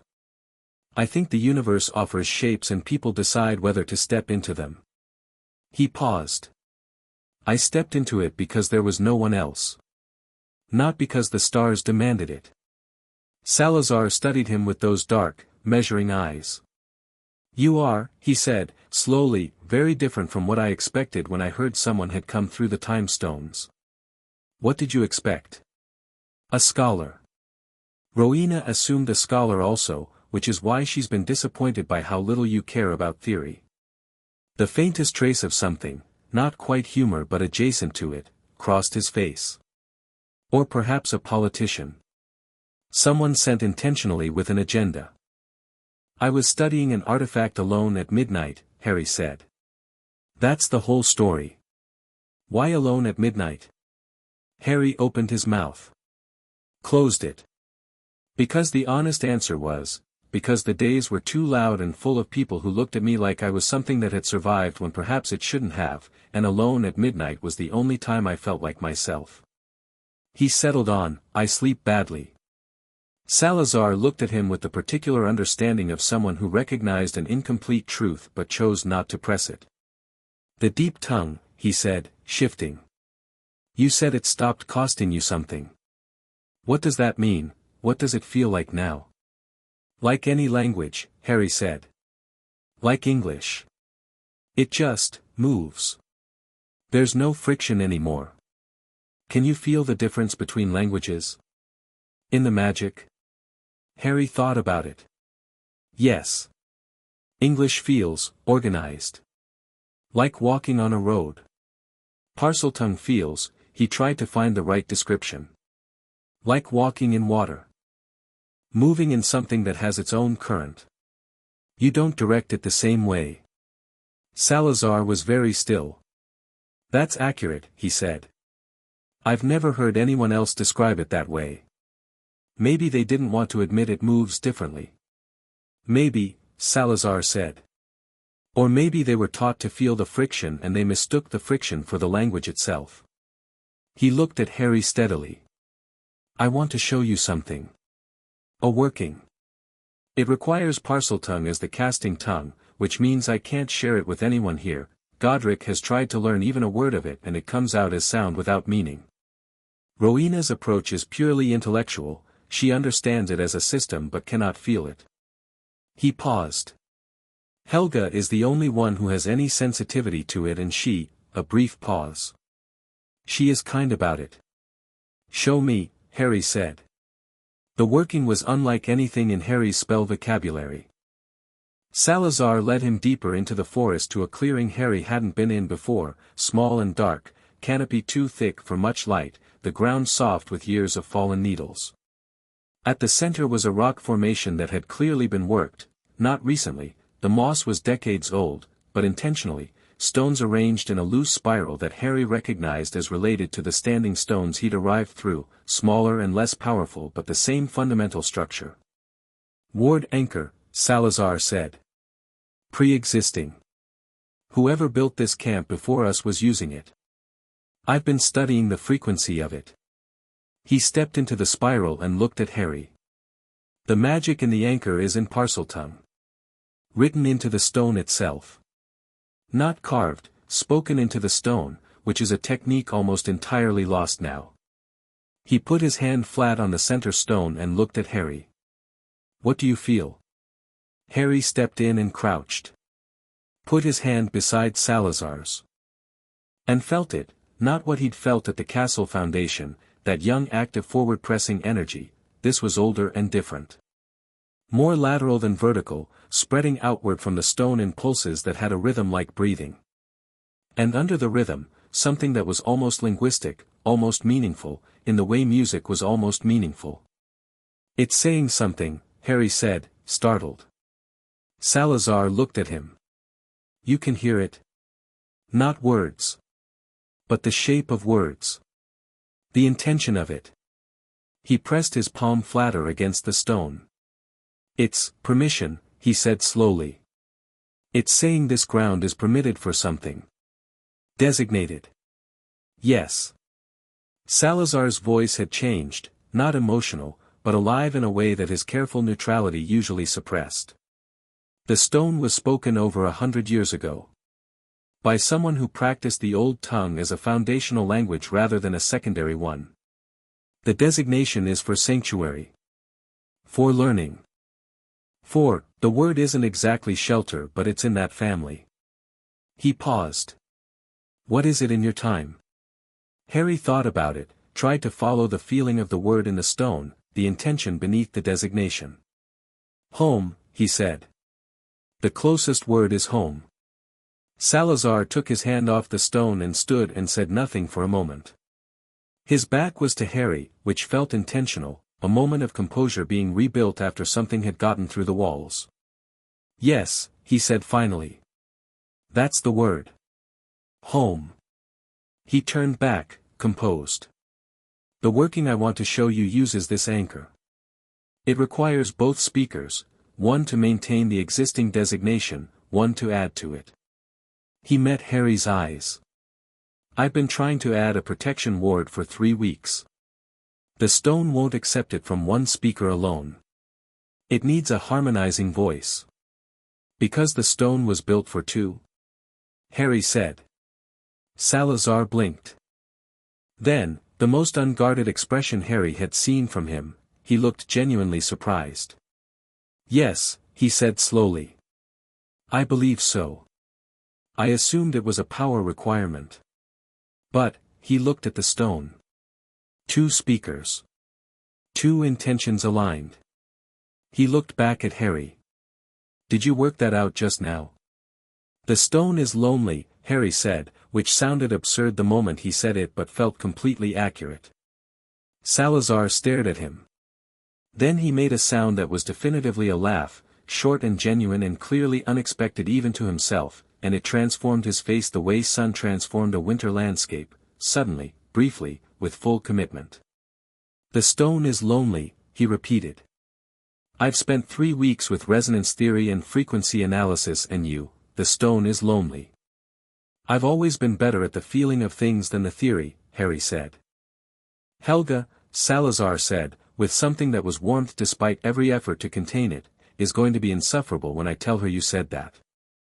They worked the stone for 2 hours and it was extraordinary. Not visually, the ward that built over the clearing was nearly invisible, a subtle shift in the quality of light and air, the kind of ward that didn't announce itself. But in the building of it, in the back and forth of it, the counterpoint of 2 Parseltongue voices weaving around each other, one maintaining the foundation designation, one building the protection over it, Harry felt magic operating at a level that he'd never consciously accessed before. Not the weaponized magic of combat. Not even the deep foundational magic Helga had been showing him. Something between and beyond both, relational magic. Magic that required 2 people to understand each other in order to work. And they did, Harry realized as they settled into the working's rhythm. He and Salazar understood each other in the language, which meant on some level they understood each other underneath it. When the ward clicked into place, a gentle, decisive sensation, like a bolt sliding home, they both felt it simultaneously and both stood in a cleared space for a moment in the specific silence that follows something done correctly. That, Harry said, was remarkable. Yes. Salazar looked at the air above the stone with something close to satisfaction. The Founders Protection Network has a gap that's concerned me since we arrived. That gap is now, he paused. Less gapped. Eloquent. I'm a practitioner, not a poet. He glanced at Harry. Though I notice you have some instinct for language. The interpretation of the stone's designation. Where did that come from? Helga's lessons, Harry said. Feeling rather than naming. I've been at it 2 days and I'm already terrible at half of it. "You're not terrible," Salazar said, which was clearly the highest praise he offered, and he seemed aware that he'd offered it because he added, immediately, "You're inconsistent. You access the deeper feeling in flashes rather than as a sustained state. That's a function of habit, not capacity. You sound like Helga." "Helga and I agree on more than either of us finds comfortable," Salazar said, with a dryness that made Harry smile. They walked back toward camp, and as they cleared the tree-line, Harry saw Godric at the training ground drilling 3 young students in basic combat movement, his big voice carrying across the open air with the natural volume of a man who had never needed to repeat himself. He looked up when Harry and Salazar emerged from the forest together, and something crossed his face, brief, complicated, before he went back to the drill. Salazar noticed. He always noticed things. "He worries," he said, without heat. "When I spend time with someone new, he worries about what he paused. "What I'm constructing." "Are you constructing anything?" "I'm always constructing something." He looked at Harry. "As are you. The difference is that yours is visible. You're open in a way I find unusual. You say what you mean. You don't hedge." He paused. "It makes people trust you quickly. Does that ever concern you?" "Sometimes," Harry said. "In my experience, people tend to trust me right up until they decide everything that went wrong is my fault. And then? Then I deal with that too," Harry said simply. Salazar looked at him for a moment. "Aldrich will come again," he said, shifting. "What happened last night at the ward, that wasn't a visit. It was a survey." He paused. "I've dealt with his kind before. Old tradition practitioners who feel threatened by structure. They don't argue. They don't negotiate. They wait until they understand exactly what you have, and then they take it apart." "He seemed willing to talk last night," Harry said. "He talked to see who was worth talking to and to measure what he's facing," Salazar said. "The conversation was information gathering. He now knows the new one from the future can be reasoned with, which is valuable to a man who wants someone on the inside." He glanced at Harry sideways. "Be careful about how much honesty you offer him. You think he'll approach me separately?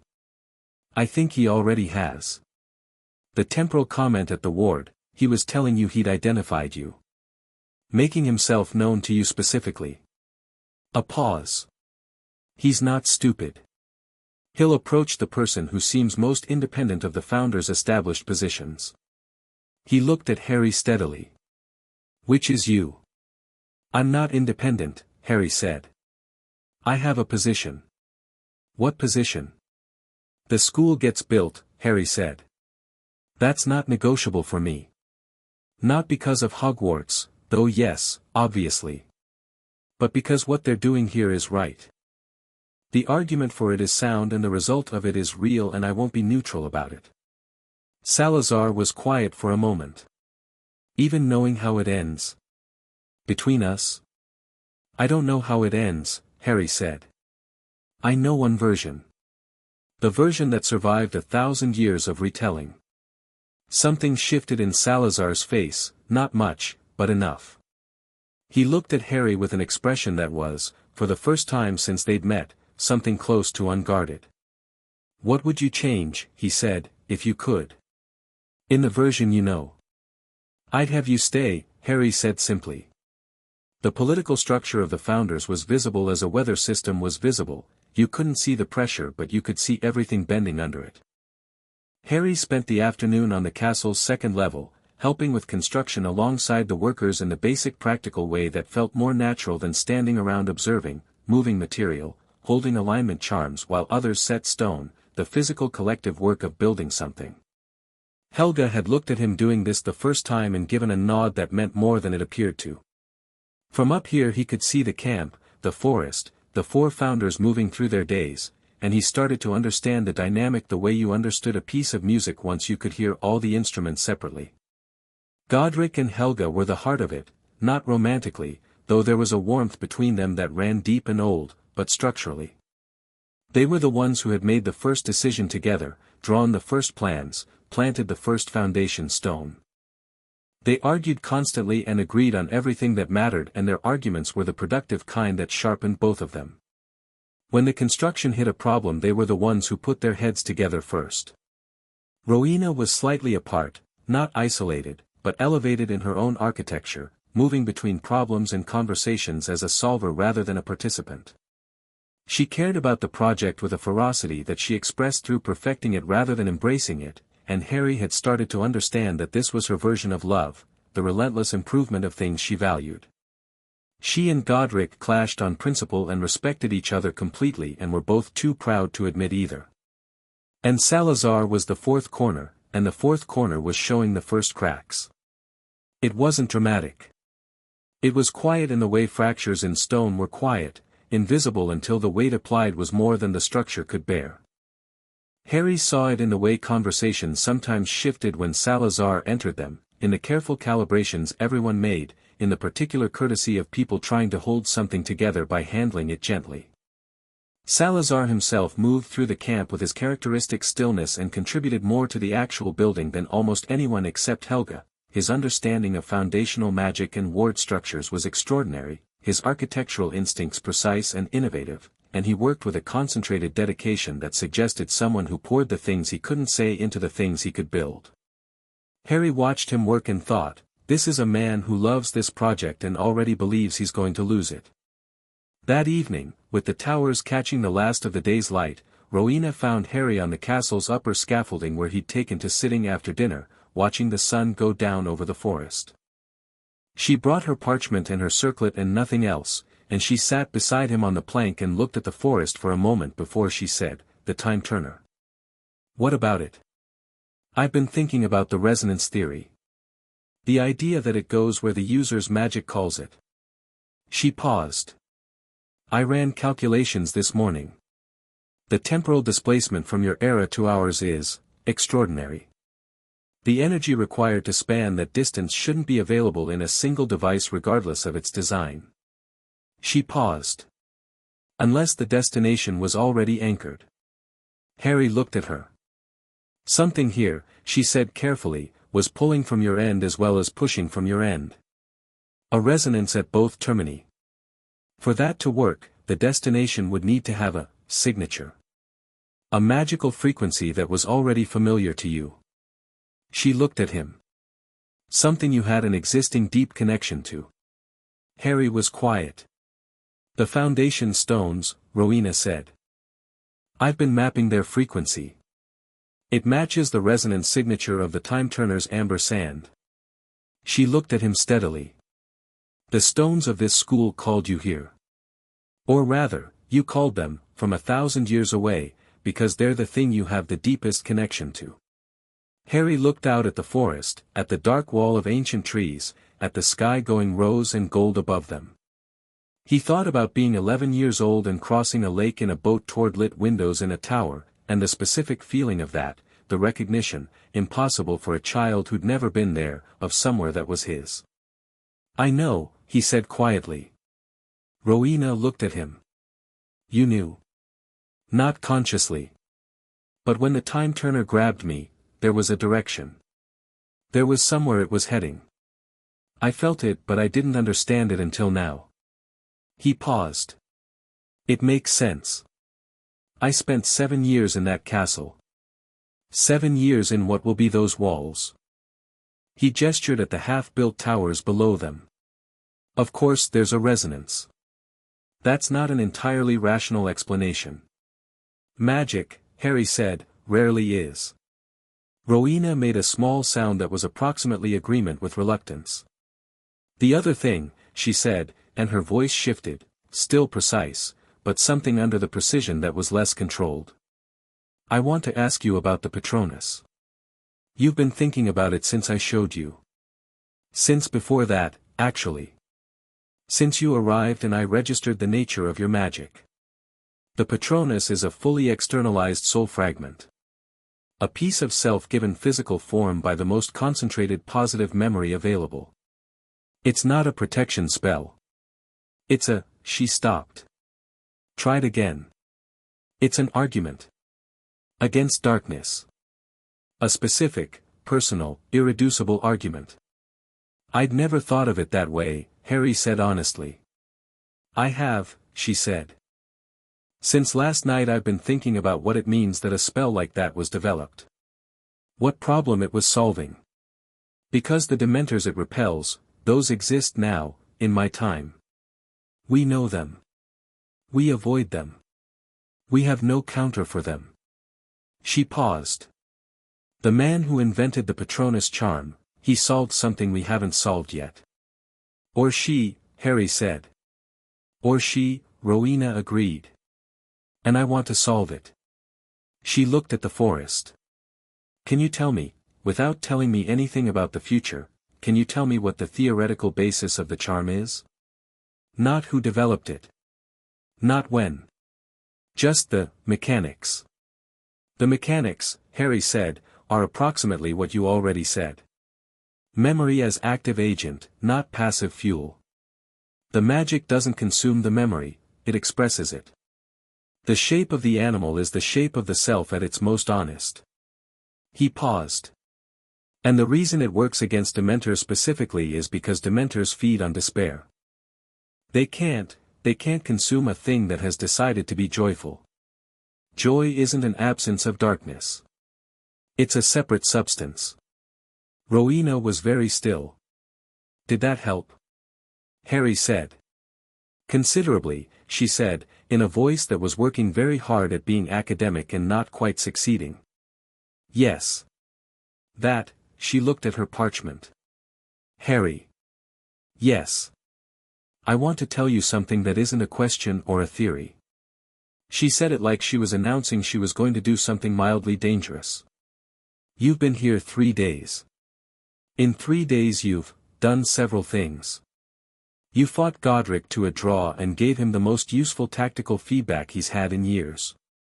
You sat with Salazar in the forest and said things to him that I've been trying to find words for since the disagreements began. You spoke to Aldrich at the ward and he left without incident, which hasn't happened before. She paused. And what you showed me last night with the Patronus was, she stopped. Tried again. I would very much like to know if you're doing this deliberately. Doing what? Fixing us. Harry looked at her. I'm not fixing you.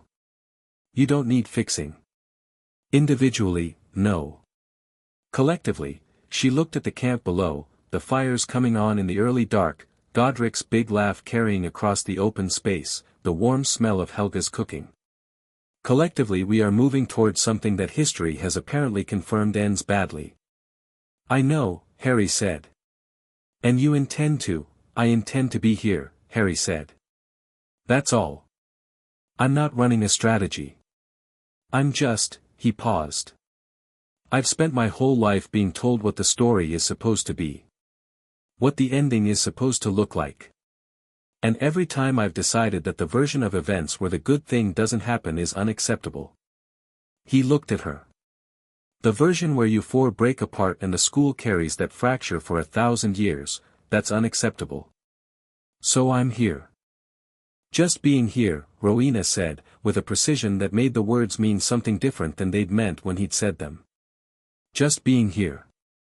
She looked at him for a long moment in the failing light, and the thing that happened in her expression was something Harry had learned in 3 days to look for, the lowering of that carefully maintained analytical distance, the moment when Rowena Ravenclaw stopped cataloging something and started simply experiencing more actions. Request aborted. Write the next chapter now, the Founding Magic Chapter 4.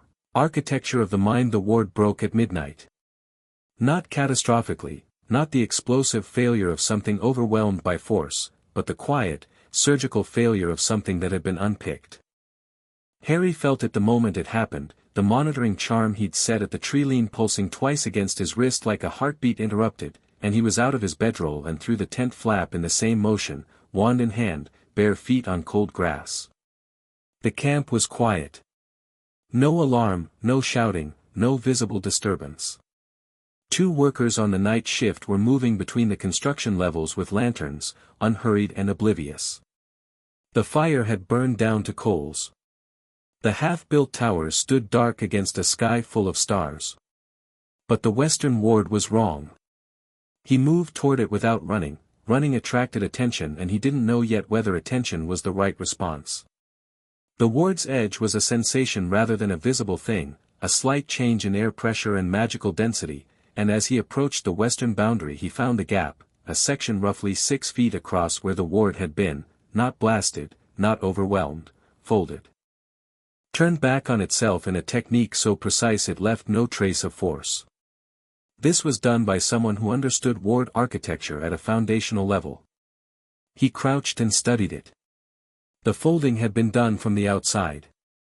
It would reopen in approximately. He pressed his palm flat against the invisible boundary and felt the half-life of the working, 4 hours. Long enough for something to come in and leave before the ward reknit. But nothing had come in yet, as far as he could feel. The gap was fresh. Preparation, he thought. He stayed crouched for another minute, thinking it through. Aldrich had been here 3 nights ago measuring the camp. He'd identified the western ward as Helga's primary construction, the most sophisticated section, the hardest to crack conventionally. Instead of cracking it he'd studied it and found the seam. That was a level of patience and technical precision that hadn't been fully visible in the direct confrontation at the boundary. Harry reset the gap with a layered ward of his own, not replacing Helga's construction, which he didn't fully understand and didn't want to corrupt, but bridging the fold with something simpler and sturdier, the kind of ward he'd learned to throw up fast in the field, designed less for elegance than for the specific property of being very difficult to fold or unpick because it didn't have the sophisticated layered architecture that provided the leverage for that technique. Sometimes basic and solid beat complex and beautiful. Then he went to wake Salazar. He didn't wake the others yet. He went to Salazar first because Salazar had told him this was coming and because Salazar's understanding of ward structures was the most technically precise of the 4, and because Harry had made a decision somewhere in the last 3 days that if the version of events he was trying to prevent required trust, then trust had to be built deliberately and specifically, not spread thin across every available surface. Salazar was awake when Harry knocked. Of course he was. He came to the tent flap already dressed, already holding his wand, and looked at Harry's face and said simply, "Western ward. Folded, not broken. 4-hour gap. I've bridged it." Harry paused. "He's coming tonight." Salazar stepped out of the tent and looked toward the western tree-line without any visible urgency, which was its own kind of urgency. The gap was prepared in advance. Done carefully. He understands Helga's architecture well enough to find the seam in it.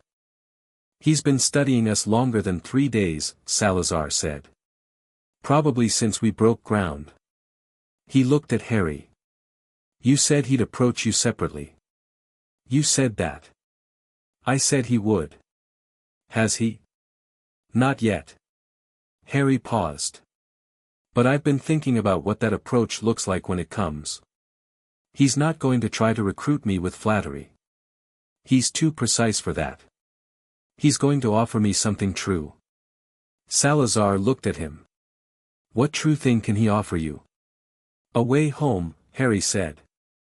The words sat in the night air between them. "The time stones," Salazar said slowly. "He knows the temporal markers. He identified my displacement the moment he saw me." Harry looked at the tree-line. If he understands the stones well enough to predict their cycling, he might understand them well enough to accelerate the cycle. And that's leverage. He paused. "Which means when he comes to me with it I have to be careful about how I respond." "You won't take it," Salazar said. "Not a question." "I'm not going anywhere," Harry said. "Not yet. But I need him to believe I might be persuaded, because a man who thinks you're reachable keeps talking, and a talking man tells you things." Salazar looked at him for a long moment in the dark. "You've done this before," he said. "Surveillance, misdirection, pressure management." Harry said. "Yeah. A few times. In the war you mentioned." "In the war I mentioned." "How old were you?" "In the war." 17 when it ended." Another silence, different from the previous ones. Something in Salazar's careful expression moved. "We should tell the others," Harry said. "Yes. Helga first, it's her ward, she needs to know the architecture was compromised. Then Godric." He paused. "Rowena is already awake. She's been in the library tent since the second hour of the night." "How do you know that?" "She's always in the library tent since the second hour of the night," Salazar said, with the certainty of long observation, and they went to wake Helga. Helga's response to being told her ward had been folded was to look at the western boundary for approximately 4 seconds and then say, "Right," in a voice that meant several layered things, the outermost layer being practical acknowledgement and the layers underneath being something considerably warmer and more dangerous. She put her hands on the gap Harry had bridged and studied it for a moment. "Good patch," she said. "You used field construction. It's what I know fastest. And it's not what he'll know how to fold, because he learned against traditional layering."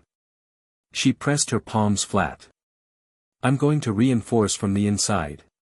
Different technique, instead of layering I'm going to grow the ward into the ground itself, anchor it the same way I anchored the foundation stones. He can fold anything that floats above the earth. He can't fold something that is the earth." She looked at Harry and Salazar. "Give me 20 minutes.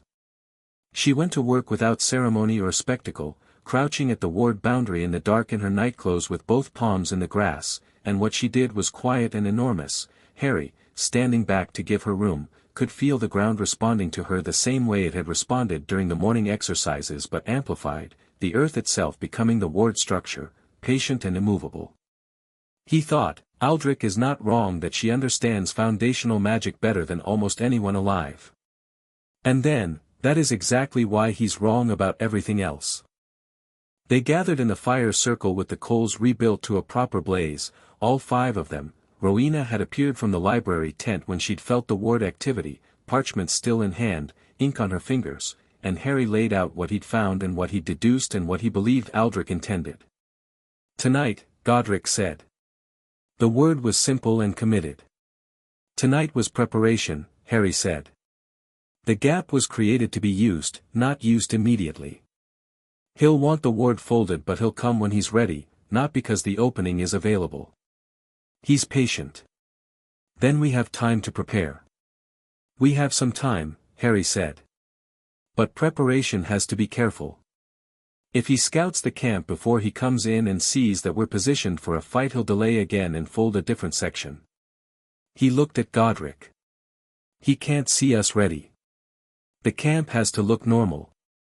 Godric looked like he wanted to argue with this on principle and managed not to. He looked instead at Salazar. "You've dealt with his kind before. What does he want? Not the argument he makes, what does he want?" Salazar considered the fire. "He wants the school not to exist," he said. "But underneath that, underneath the ideology, he wants to matter. He's old tradition in a world that is visibly moving past the old tradition. What we're building here is not just a school. It is a statement that his way is no longer sufficient. That is not a political threat. That is an existential one." He paused. "He'll try to damage the foundation work. Not destroy the building, destroy the magic beneath it. The bedrock bonding.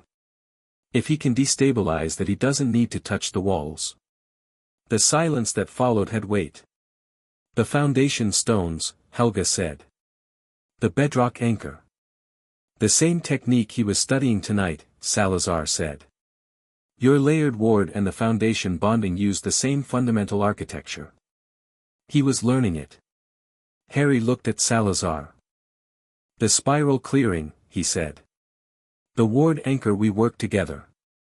It's part of the foundation network," Salazar confirmed. "If that anchor falls the whole network destabilizes." He met Harry's eyes. "It's also the most vulnerable point, now that Helga's reinforced the western ward. He'll know, if he's been watching us, that we've been working in that clearing. He may not know exactly what we built there. So the spiral clearing is where he goes," Harry said. "And we need someone there who he won't expect. Everyone looked at Harry. Me, Harry said. You, Godric confirmed.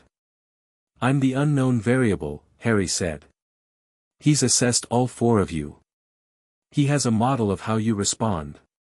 He doesn't have one for me yet, which means when he arrives at the clearing and finds me there instead of an empty anchor stone, he'll have to improvise. He paused. And Aldrich doesn't seem like someone who improvises comfortably. He'll try the honest approach, Salazar said. As I said. The offer of a way home. Let him. Harry looked around the fire circle.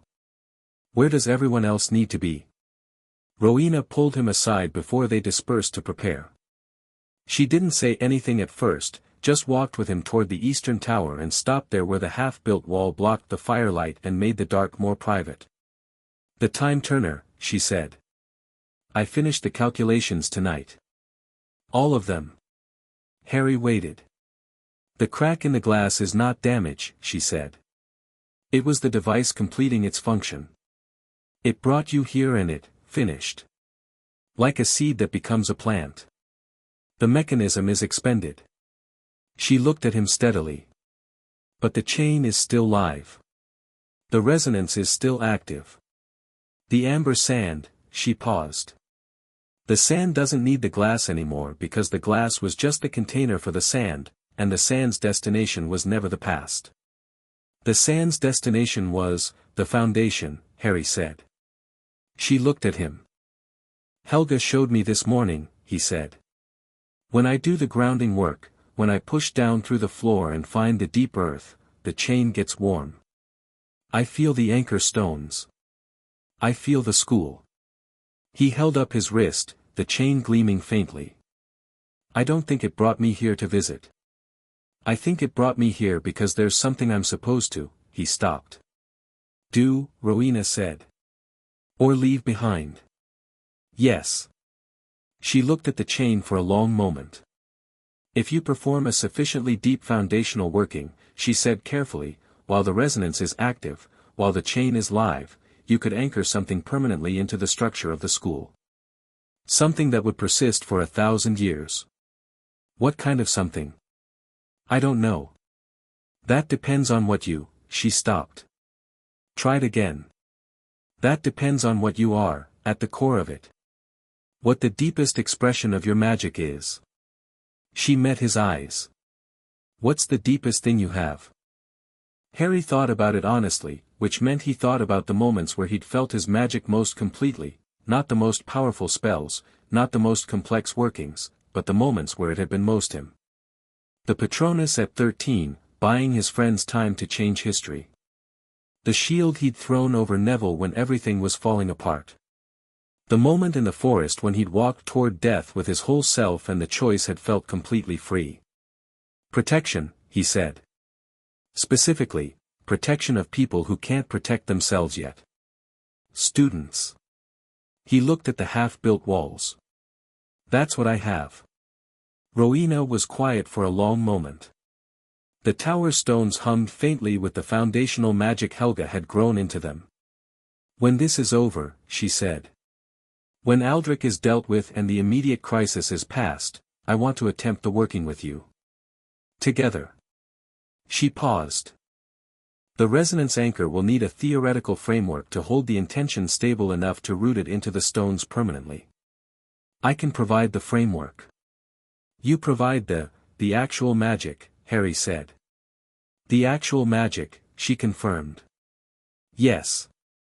He looked at her in the dark beside the tower and thought about what it meant that Rowena Ravenclaw was asking him to build something with her, asking with the particular vulnerability of someone for whom asking was structurally difficult, for whom the admission that she needed a collaborator rather than just resources was its own kind of confession.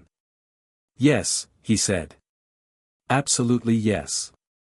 She nodded, once, with a composure that was slightly more deliberate than usual, and turned to go back toward the library tent where she would, Harry knew, spend the remaining hours before dawn turning this into a framework that could hold the weight of 1,000 years. He stood by the tower and felt the chain warm against his wrist and thought, so that's why. The weight was the worst part. He'd always found waiting worse than the thing itself, the specific suspended quality of time between knowing what was coming and its arrival, every minute too long and also somehow too short. He sat in Salazar's spiral clearing with his back against the center stone and his wand in his lap and used the time to practice what Helga had been teaching him, the grounding work, the listening. The forest at night had a different quality than by day, denser, more inhabited, the ambient magic thicker and less directional, moving in slow tidal patterns rather than the purposeful flows of daylight. He felt Aldrich the moment he entered the forest. Not the ward, Helga's reinforced ward was in the ground now, deep and patient, and it didn't sing when it was crossed so much as notice. But the old sorcerer's magic had a signature like a stone dropped in still water, deep, spreading, displacing everything around it in concentric rings of pressure. Harry felt it and sat still and waited and let it come. Aldrich entered the clearing 10 minutes later. He moved through the trees without light or sound, wearing the same rough clothes, carrying the same staff, and he stopped at the clearing's edge when he saw Harry sitting at the center stone. His gray eyes adjusted to the dark quickly. He wasn't surprised, exactly, a man who survived long enough to become what Aldrich was had learned not to be surprised, but something recalibrated behind his eyes. Expected an empty clearing, he said. I know, Harry said. Sit down. A pause. Then, unhurried, Aldrich walked to the far side of the clearing and settled himself on a fallen log with the ease of someone entirely comfortable in forests at midnight. He planted the staff in the ground beside him and looked at Harry. The founder who isn't a founder, he said. That's accurate. The one from the future who fell into their project by accident and has spent 4 days becoming essential to it. He studied Harry with those gray eyes. You're either very lucky or very inevitable. I haven't decided which. Neither have I, Harry said. Aldrich almost smiled. Not warmly, more like recognition, one honest answer meeting another. The ward, he said. Helga reinforced it. The fold won't hold. He nodded, unsurprised.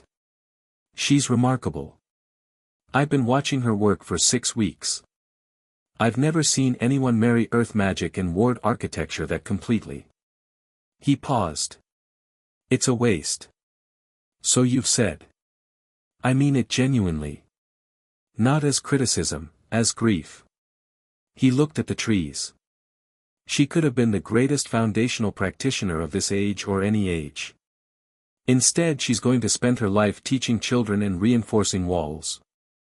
Teaching children and reinforcing walls, Harry said, is how you change the world. Aldrich looked at him. You believe that? I grew up in what she built. I know it. And is the world changed? Harry thought about the war. About Hermione Granger, Muggle-born and extraordinary, who had saved his life more times than he could count with knowledge learned in a castle built by 4 people in a clearing in a forest 1,000 years before she was born. About Neville Longbottom, who had been told he was talentless until someone believed in him and had ended up killing a Horcrux with his bare hands and a Gryffindor's sword. About every person who had come through those doors uncertain and left certain. Yes, he said. The world is changed. Aldrich was quiet for a moment. He had the quality of a man genuinely listening, which was both unexpected and clarifying. This wasn't performance. He was actually here to understand something. You know, he said, why I don't just leave it. Why I don't accept the school as a fact and move on. Because you love magic, Harry said. The same reason they're building it. Something moved in Aldrich's face. You love magic the way it was, Harry continued. Wild and unstructured and infinite. You love the version of it that existed before schools and categories and textbooks and approved wand movements. You see them building walls around the thing you love and it feels like loss. He paused. You're not wrong that something is lost. You're wrong about what to do with the loss. Aldrich looked at him for a long time. And what does one do with the loss? You mourn it and you let the new thing be what it is, Harry said. The wild magic doesn't disappear when you name it. It goes underground. It lives in the seams. I've felt it here, For days ago I had no idea how to feel the deep earth, how to hear the magic underneath the spells, and now I can, because Helga showed me, in a school setting, in a structured lesson, how to find the thing that was always there. He met Aldrich's eyes. You're afraid that naming it kills it. But naming it is how you give it to people who wouldn't otherwise find it alone. A long silence. You're very young, Aldrich said. I've been told. And you have the confidence of someone who has already survived the worst thing that was going to happen to him. More or less, Harry said. Aldrich looked at the center stone.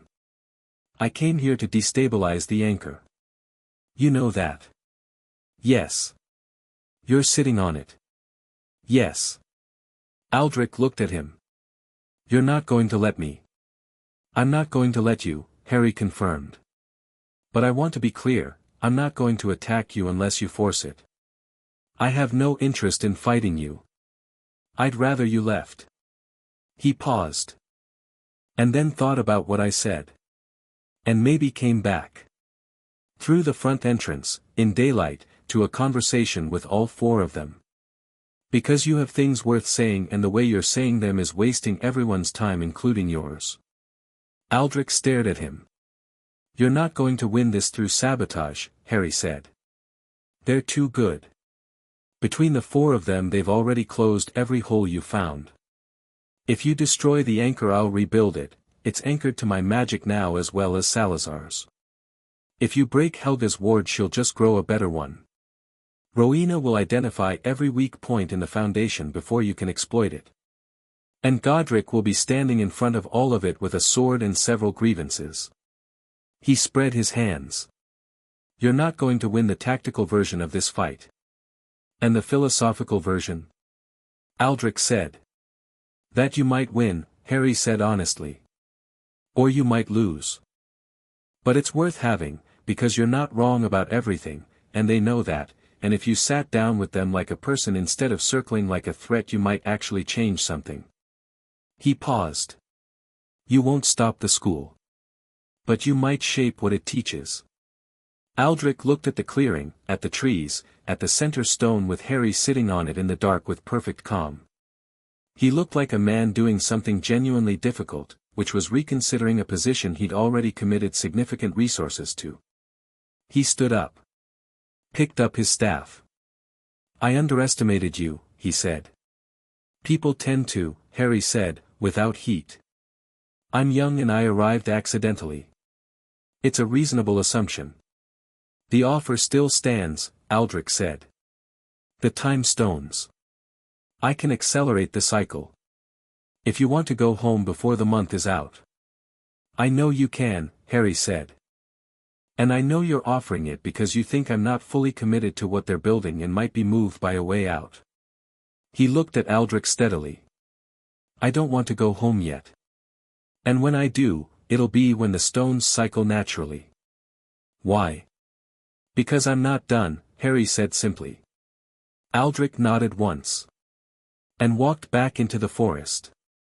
And the clearing was quiet and the anchor stone was warm against Harry's spine and the ward at the camp's edge held, solid as the earth it had been grown into. Harry sat still for another few minutes, letting the silence settle, and then he felt, in sequence, Helga's ward acknowledged that something had left its radius, Salazar's presence at the tree-lean shift from positioned and ready to relaxed, and Godric's very distinctive magical signature moving away from the northern approach toward camp, which meant the perimeter they'd set had stood down. He exhaled. Good enough. Morning came with the news that 3 more families had arrived overnight, 2 from the north with children of 8 and 10, 1 from the Welsh coast with twins who had apparently been making spontaneous combustion events happen to the furniture for 2 years.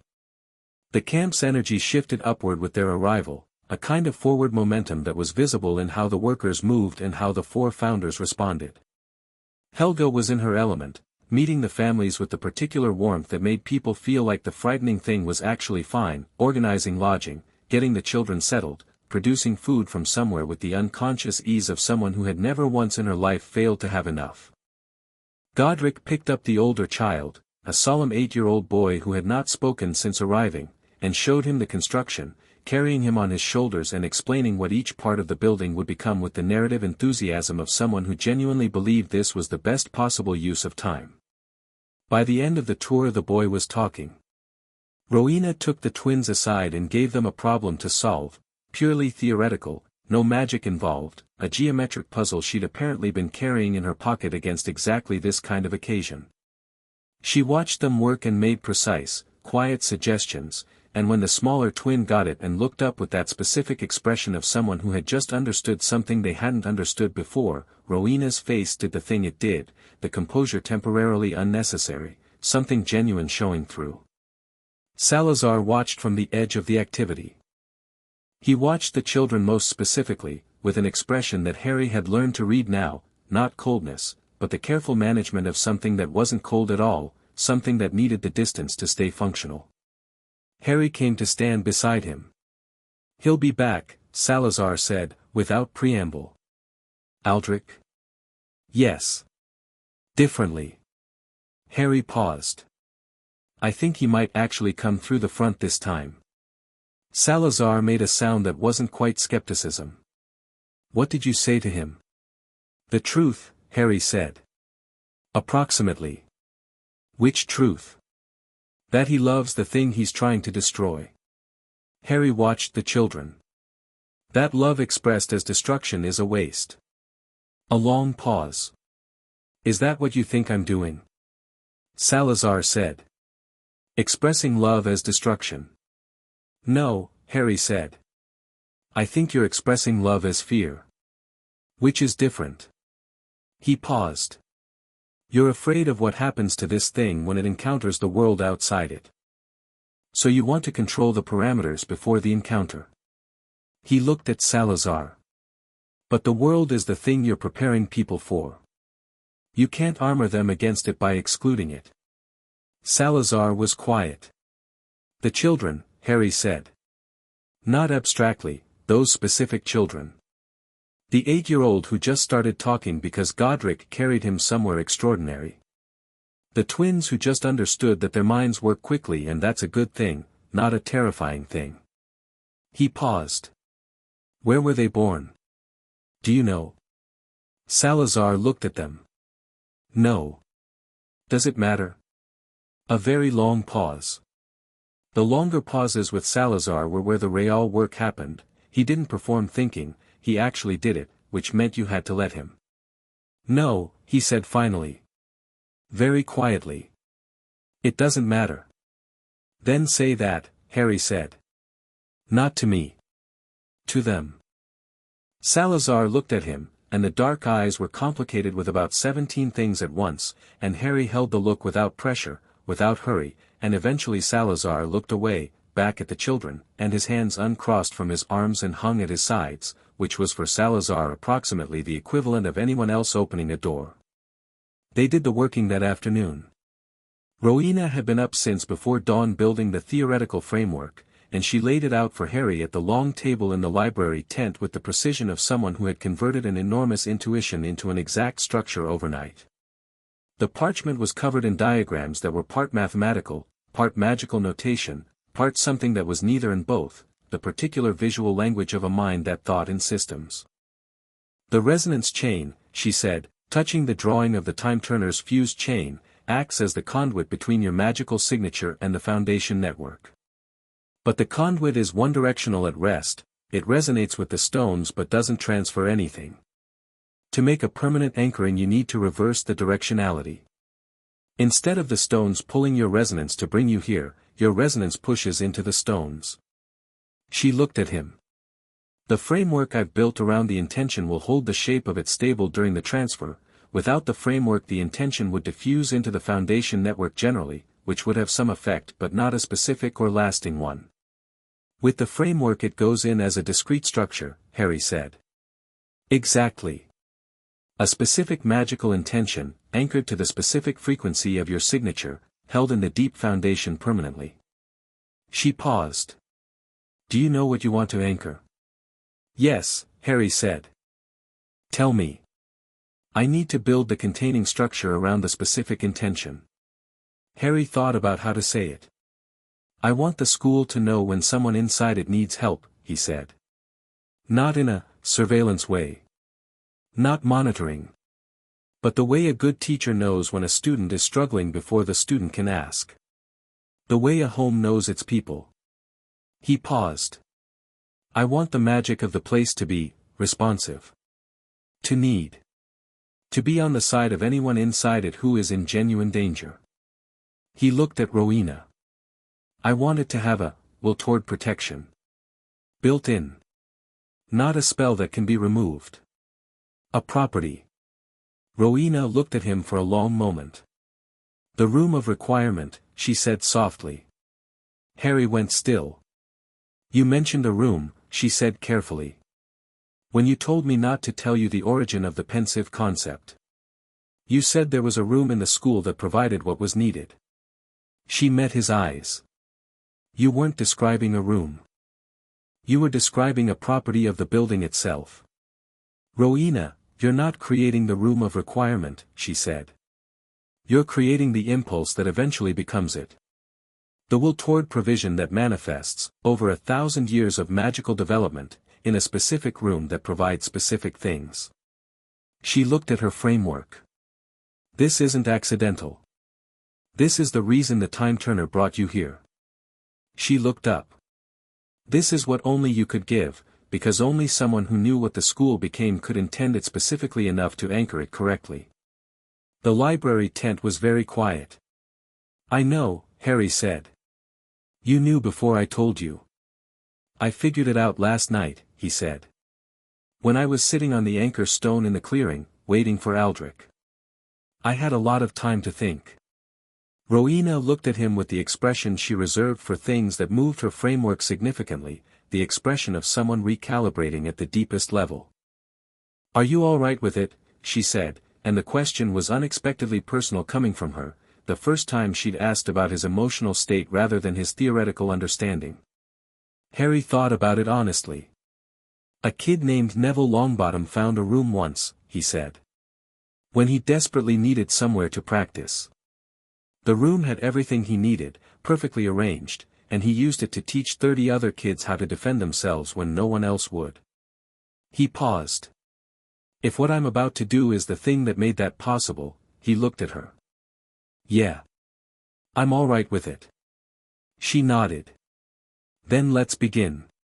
They took the foundation stone at the castle's center point, the original stone, the first one laid, deep in the bedrock of what would become the Great Hall.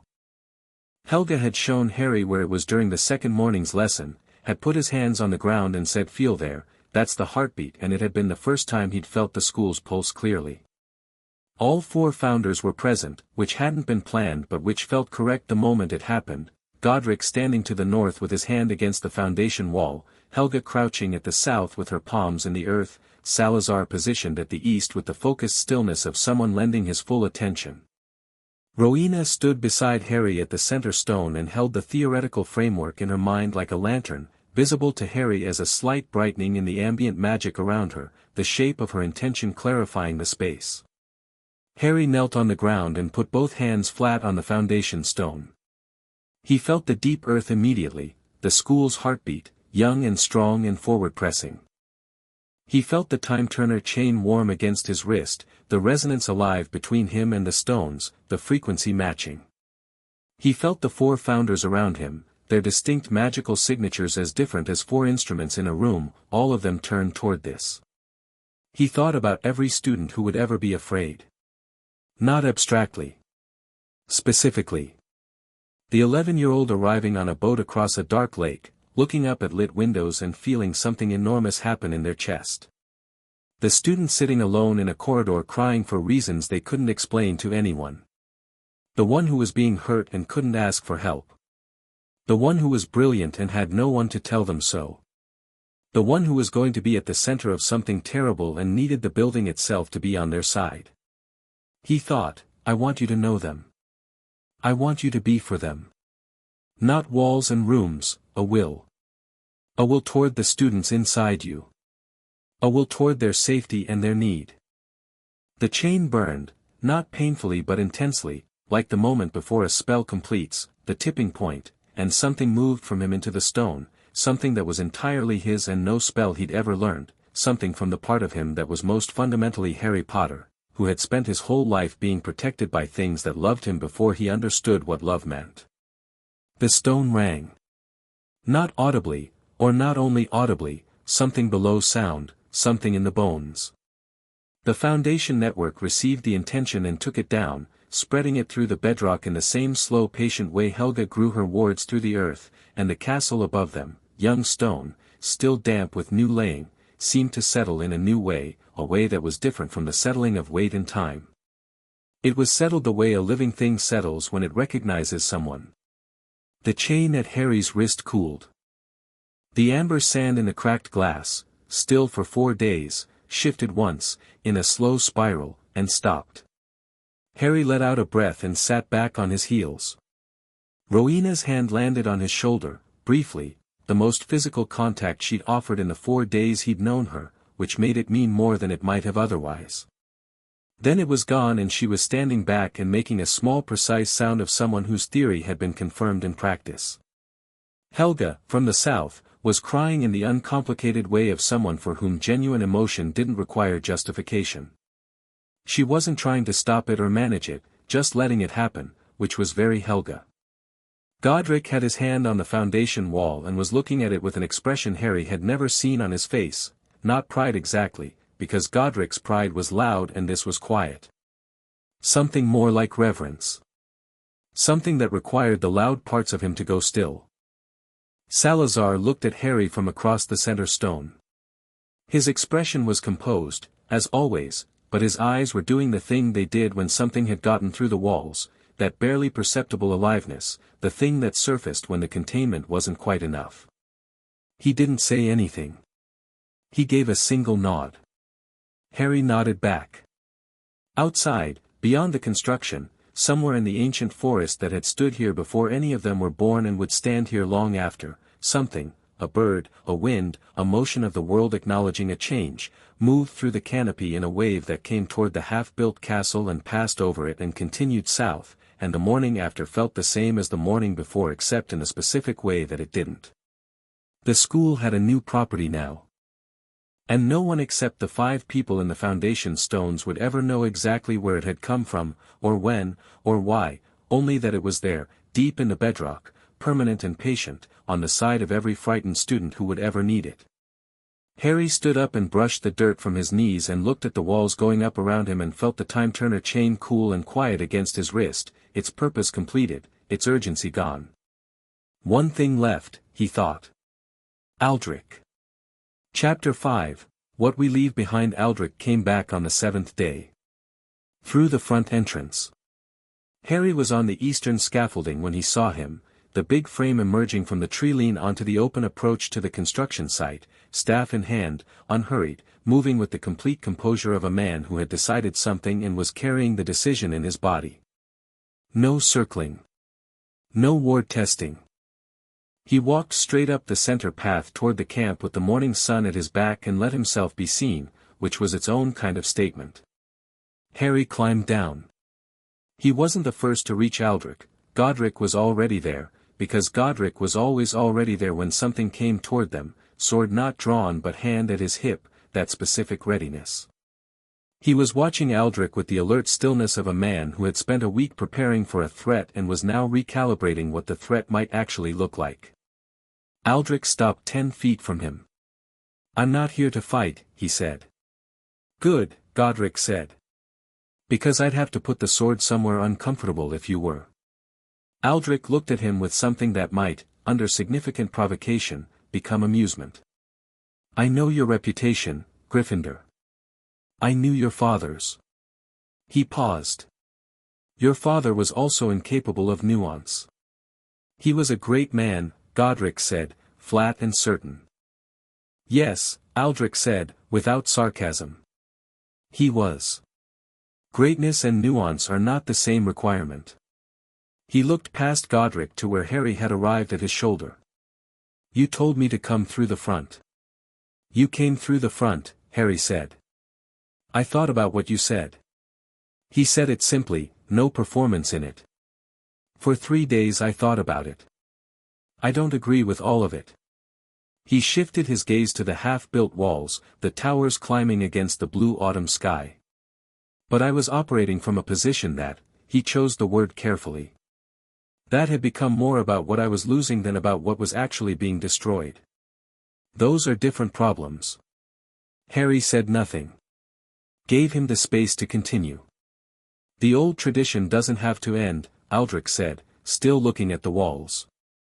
That's what I was arguing, functionally, that what you're building requires the old tradition to end. That there isn't room for both. He paused. I may have been wrong about that. Helga had appeared at Harry's other side with the quiet efficiency she used when she wanted to be present without being confrontational. She looked at Aldrich for a moment and then said, "Come and eat something. We can disagree more productively on full stomachs." Aldrich looked at her. The sheer uncomplicated practicality of it seemed to catch him off guard. "You're not going to, what? Argue with you at the gate?" She turned back toward the camp. "I've been arguing with people my whole life. I know what works and what doesn't.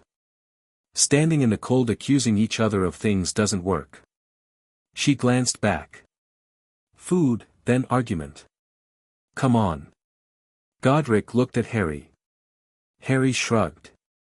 Godric sheathed the sword he hadn't drawn and followed Helga, and Aldrich, after a moment, followed Godric, and Harry came last and watched the strange procession toward the fire circle and thought, this is how it actually works. Not battles. Not grand pronouncements. Someone just makes breakfast and says sit down. The conversation that followed over the fire was 3 hours long and at no point polite. Aldrich was not a man who softened his positions for comfort. He said plainly that he believed structured magical education would over time reduce the variety of magical expression in the population, that when you taught 1,000 students the same 30 spells you produced 1,000 competent wizards with largely similar capabilities rather than the wild diversity of self-taught practitioners who each developed in genuinely unique directions. Rowena said, equally plainly, that this was statistically backwards, that the diversity argument assumed self-teaching produced equal outcomes across the population, when the evidence was that self-teaching produced extraordinary outcomes for the exceptional few and catastrophic gaps for the many who weren't exceptional or who lacked access to knowledge or who had unusual magical profiles that without guidance led to destructive uncontrolled surges. The exceptional few were sufficient before, Aldrich said. Sufficient for what? Rowena said. Sufficient for your standards of what magic should accomplish. You're describing a selection process that culls based on conditions of birth, not magical lineage, but circumstance.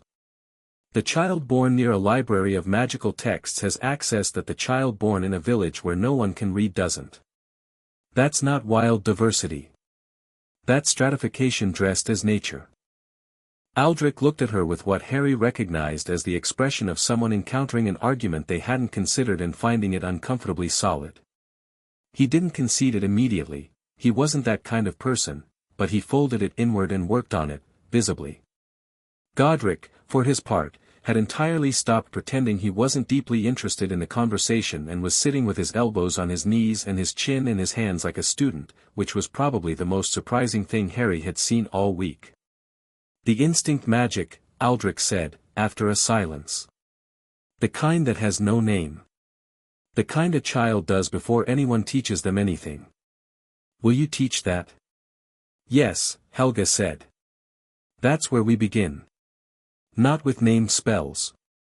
With the ground beneath the spells. She looked at him steadily. Everything I teach begins with the earth. With the student feeling where the magic actually comes from before they're given any shape to put it in. The shapes come after. Show me, Aldrich said. A pause. The 4 founders exchanged glances that covered a significant amount of ground in a short time. Now. Helga said. Now, Aldrich said. I'm here. You have a student of limited preconceptions and no prior formal training sitting in front of you. He spread his hands. Show me what the beginning looks like. Helga looked at him for a moment. Then she stood and said, come on then, with the same brisk warmth she'd used on Harry a week ago at dawn, and Aldrich unfolded himself from the log and followed her to the open ground, and Harry, watching, felt something ease in the structure of the morning. Not resolution. Not agreement. But the beginning of a conversation that could eventually become one. While Helga worked with Aldrich in the open ground, Harry found Salazar at the ward anchor in the spiral clearing, not working the ward this time, just standing in the clearing with his hands at his sides, looking at the center stone. Harry stood beside him. "He came," Salazar said. "He came. Helga will have him on the ground listening to the earth within the hour." The tone was dry but not dismissive. "She does that. She finds the part of people that isn't political and talks to that part until the political parts don't have as much room." "It's a good technique," Harry said. "It's who she is," Salazar said. "It works because it's genuine. You can't learn the technique without having the nature." He was quiet for a moment. "I've been thinking about what you said. Yesterday, and the day before." Harry waited. "The wall built from fear becoming the architecture of hatred," Salazar said. "I've turned it over many times. From many angles." He looked at the center stone. "I want to tell you that I've resolved it. That I've found the argument that makes the fear manageable. That I can stand here and tell you the problem is solved." A pause. "I can't tell you that honestly." "I know," Harry said. "I'm still afraid," Salazar said. "The world outside these walls is genuinely hostile, and the children we bring inside them will carry what they learn here back into that hostility. That is a real danger. My response to it may be wrong, but the danger itself is real." "Yes," Harry said. "It is. And you still think the school should be open." "I think the danger you're describing is an argument for better preparation," Harry said. "Not fewer students.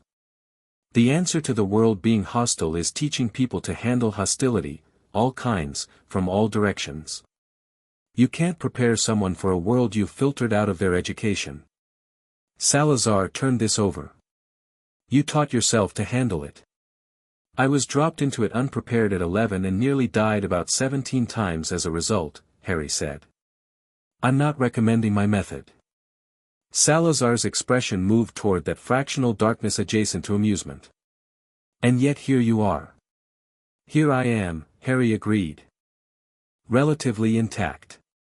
They stood in the clearing together for a moment, the ward humming gently in the stones around them, the dual resonance of their combined working still present in the anchor stone like a chord held after the playing.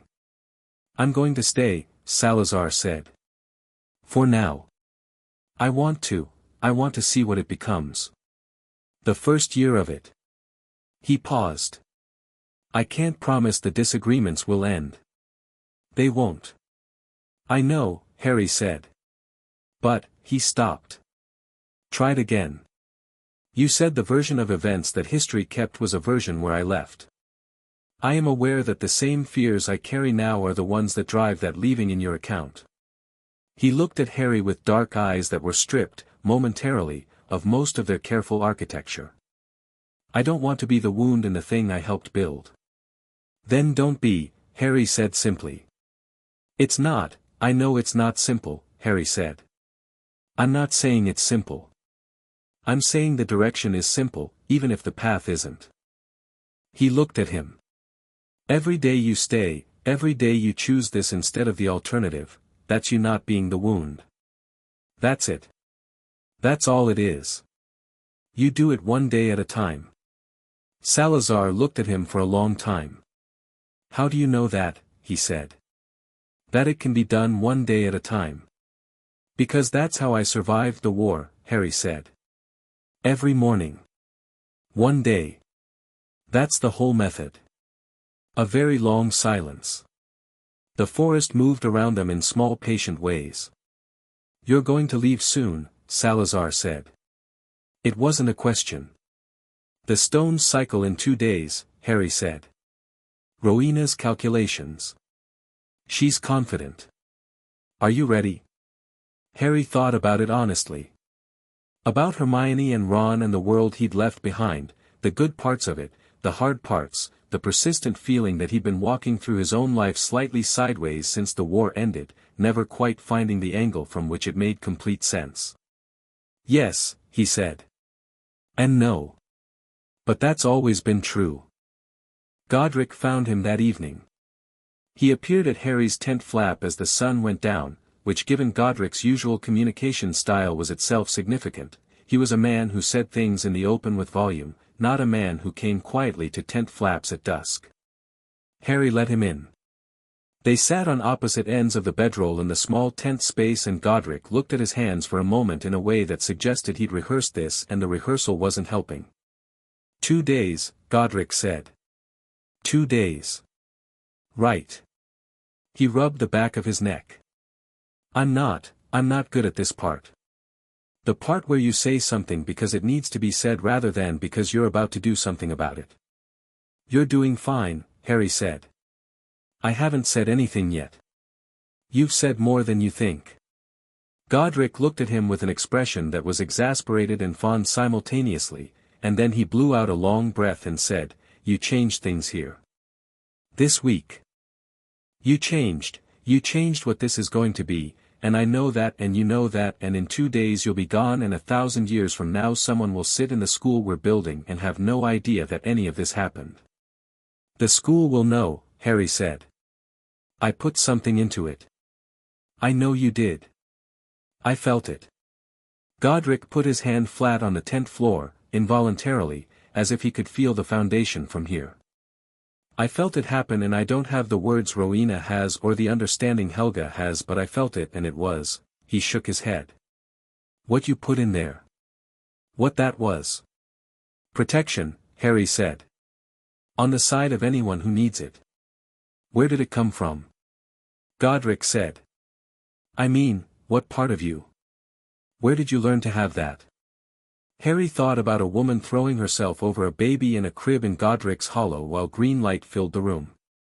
He thought about what it had done, not just in that moment, but everything it had made, the 17-year chain of events beginning in that small room, the shape of his entire life branching from the choice of someone who had nothing left to give except herself. Someone gave it to me, he said. Before I could understand what I was receiving. And it stayed. He looked at his hands. Magic that comes from love doesn't go away. It just finds new shapes. Godric looked at him. Your parents. My mother, Harry said. Specifically. A long quiet. Godric's expression was the expression of a warrior trying to process grief that wasn't his and finding it arrived regardless. She'd be proud, Godric said finally. Whatever she was. However she was. She'd be, he stopped. You're, the kind of person that could only come from someone very, he stopped again. Godric, Harry said. I know. Yeah, Godric said. All right.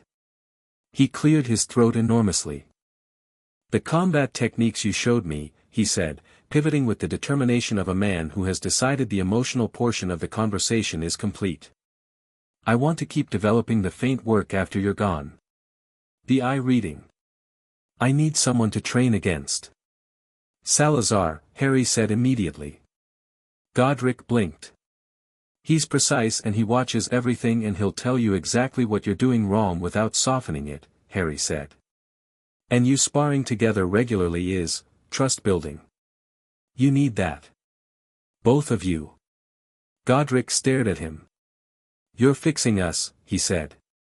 Helga said you weren't, but you are. I'm making suggestions, Harry said. You're the ones who have to follow them. Why does everything you suggest sound completely obvious once you've said it? Because none of it is complicated, Harry said. The complicated part is being willing to do the obvious thing. Godric looked at him for a moment and then stood up in the small tent space with the slightly awkward energy of a large man doing something careful. He put one hand on Harry's shoulder, not a clap, not a warrior's grip, but something deliberate and serious. Then he said, In my house. The house I'll build. I want it to be the kind of place that makes people like you. Harry looked up at him. What do you mean, people like me? Brave enough to act. Thoughtful enough to act well. Godric's hand tightened briefly on his shoulder. Someone who runs toward the dangerous thing but knows why they're running, and what they're running toward. He let go. Not just brave. Wisely brave. He paused. Can I build that? Harry thought about Neville Longbottom standing in the Great Hall with the Sorting Hat on fire, refusing to break, with absolutely nothing except his own conviction. He thought about Ron on a chessboard, walking into the path of the Queen. He thought about Hermione at 11 years old telling two boys she'd just met, now if you two don't mind, I'm going to bed, and meaning I would do anything for you even though I haven't known you a week. You already did, Harry said. The last full day. He spent the morning with Helga because that felt right and she seemed to know it, walking the forest perimeter together in the early cold, not discussing magic or the school or anything that required analysis. She asked him about his world, not the magic, not the history, but the small things. What food was like. Whether people still laughed the same way. Whether the forest still had this quality of being fully themselves, unhurried and complete. He described the burrow to her. The kitchen, always warm, always producing something, the smell of it. The feeling of being in a large loud family that made room without making room formally, that included you by simply continuing to exist around you and assuming your presence was natural. Helga listened with the quality of listening she had, which was the kind where you felt actually heard rather than approximately registered. You love them, she said. Yes. Are you going back to them? Yes. He paused. I wasn't sure, before I came here. I'd been, not away from them, but not fully back either. Still somewhere in the war, I think, even 3 years after it ended. He looked at the trees. This place, this time, it did something. Being somewhere that has to be built instead of defended. He paused. I think I know how to go home now. Good, she said simply. That's good. She was quiet for a moment. What did we give you? The 4 of us. If I can ask. Harry thought about it honestly. Godric showed me that strength isn't just force, it's the discipline to fight well, which means being willing to see your own patterns. He paused. You showed me the ground underneath the spells. The part I'd been using without knowing it since I was 11, the part that comes from something deeper than technique. He paused. Rowena showed me that thinking about magic rather than just doing it isn't a weakness. That understanding what something is can make you better at it without making it smaller. He paused. And Salazar, Helga said softly. Salazar showed me that the hardest thing isn't facing an enemy, Harry said. It's sitting with someone who loves something the same way you love it but is terrified of losing it, and staying steady while they work out whether the fear is bigger than the love. He paused. He'll be all right, he said, and he meant it not as reassurance but as actual belief, the kind grounded in what he'd seen in the spiral clearing and the morning forest. Helga looked at him. You think so? I think he chose to stay, Harry said. And I think every day he stays he gets a little further from the version of events where he doesn't. He paused. The fracture doesn't have to happen the same way. History kept one version. It doesn't mean there aren't others. Helga stopped walking and looked at him. The morning light was in the trees around them, broken gold, and she had that quality she had sometimes of being completely still in a way that was entirely unlike Salazar's careful stillness. This was the stillness of something that had no reason to move because it was already where it was supposed to be. She hugged him. It was uncomplicated and complete, the way Helga did everything, no qualification, no hesitation, the full commitment of someone who had decided this was the appropriate response and seen no reason to moderate it. Harry, who had not expected it, stood for about half a second being surprised and then returned it, and it felt like being held by something that was entirely on his side, which was the feeling she put into everything. Come back, she said. If it's possible. If the stones ever, if there's a way. Come back. If there's a way, Harry said into her shoulder, I'll come back. She let go and straightened and looked entirely composed except for the brightness in her eyes, and they turned back toward the camp and walked the rest of the way in a silence that was full of everything useful and needed nothing added. Rowena gave him books. She appeared at his tent in the early afternoon with a satchel that was heavier than its size suggested and put it down on the bedroll with the efficiency of someone completing a practical task and not drawing attention to the fact that it was also an emotional one. "My notes," she said. "On the theoretical framework from the working yesterday. On the resonance calculations. She paused. On several theoretical structures that I've been developing since you described your time. None of them should be disruptive to your timeline because they're theoretical only, no practical workings, no specific inventions. Just, directions of thought that you taking back with you will accelerate rather than initiate." "Rowena," Harry said. "You've been up all night." "I've been up most nights since you arrived," she said. "I sleep less than other people. I find it inefficient." She paused. "The notes are also," she stopped. Started again. "They are also partially personal.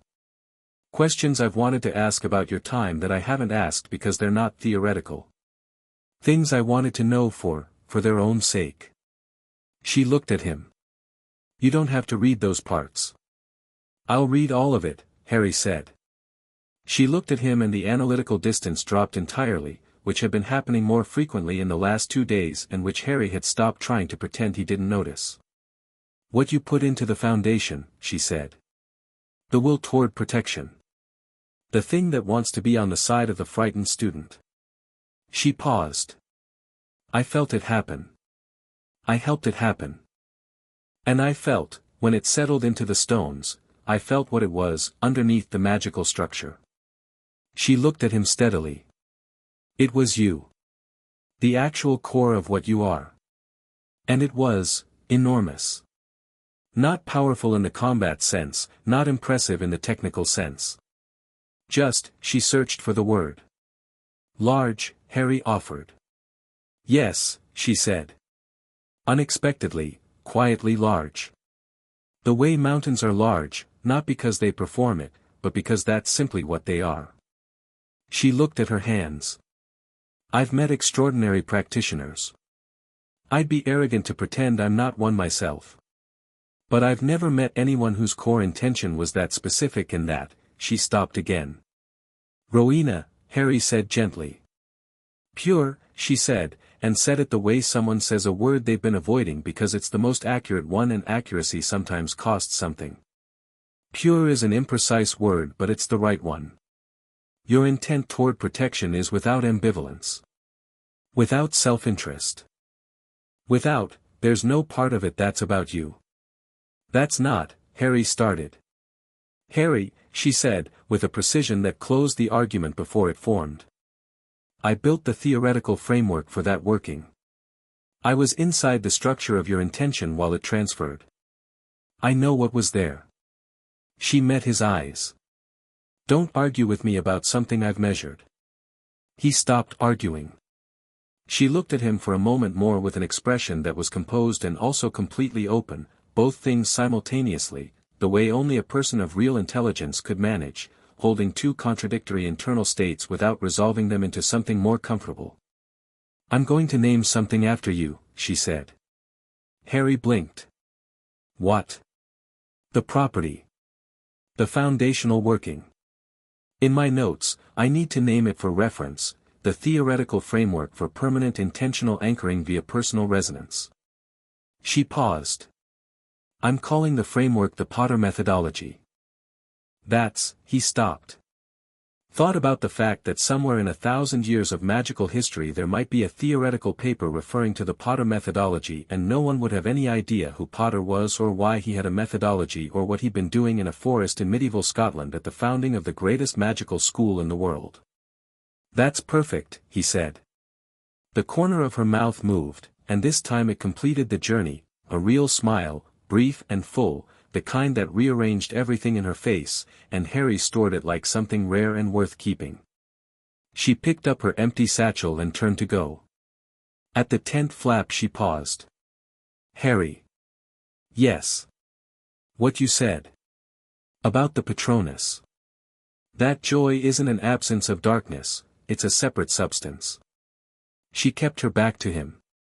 I've been thinking about that since you said it, and I believe it's the most important magical observation I've heard in my lifetime. She paused. Thank you for it. Then she was gone, moving through the camp with her quick purposeful stride, and Harry sat on the bedroll with her satchel of notes in his lap and looked at the tent ceiling for a long time. The stones were ready at dawn on the 8th day. He felt it before Rowena came to tell him, the time-turner chain warming at his wrist, the amber sand in the cracked glass shifting in its spiral again, purposeful now rather than restless. The direction of the pull had reversed, where it had brought him here, now it was oriented forward, toward the future, toward home. He was packed, not much to pack, he'd arrived with almost nothing, but Rowena's satchel of notes was slung over his shoulder and he had a small additional item in his jacket pocket, something Helga had pressed into his hand at breakfast without comment, a smooth river stone carved with a rune he recognized from Helga's foundational workings. Anchor. She'd said nothing about it. He'd said nothing back. He'd put it in his pocket and felt it there, warm and small and permanent. The standing stones were at the eastern edge of the forest, a 10-minute walk from the camp. All 4 founders walked with him, which he hadn't expected and which made the walk feel like something that needed a word more specific than significant. The morning was still and cold. Frost on the grass. The sky pale at the eastern horizon where the sun was climbing, everything silver and blue before the gold arrived. The forest held them for 10 minutes in its ancient silence and then gave way to the standing stone circle, which had the quality this morning of something fully awake. The temporal markers Harry had felt on arrival were blazing, visible as heat shimmer around the upright stones, the amber resonance cycling visibly for the first time since he'd arrived. He stopped at the circle's edge and turned to face them. Godric looked at him with everything he'd said last night still present in his face, the decision about what his house was going to be still fresh in it, and he said nothing but he put out his hand, warrior's grip, wrist to wrist, and Harry took it and felt the strength in it and the deliberateness. When the school opens, Godric said. First class of students. I'm going to think of you. Think of the students, Harry said. That's the point. Godric's grip tightened once. Both, he said. Released. Helga kissed his cheek with the matter-of-factness of someone who had decided this was what was happening and the universe would accommodate. The stone has your frequency now, she said quietly. You'll always feel us when you're in the building. The heartbeat, you'll know it. She stepped back. Salazar looked at him for a long moment and then said, quietly, in Parseltongue, come back if the path opens. There is more to learn. Harry answered in the same tongue, I know. I'll try. A pause. Then Salazar said, in English, precisely and with full weight, thank you. It was 2 words and they contained approximately everything, the way Salazar preferred things, compressed, dense, precisely aimed. Harry understood them fully. Stay, Harry said back, and let that one word carry its own weight. Salazar held his gaze. Nodded once. Harry turned to Rowena last. She stood with her circlet at her brow and her parchment, always the parchment, and she looked at him with those precise grey-blue eyes and said, the notes. Read the theoretical sections first, there's an ordering that makes the framework clearer if you follow it sequentially. I'll read it your way, Harry said. Also, she paused. Looked at the satchel. The last section. The personal questions.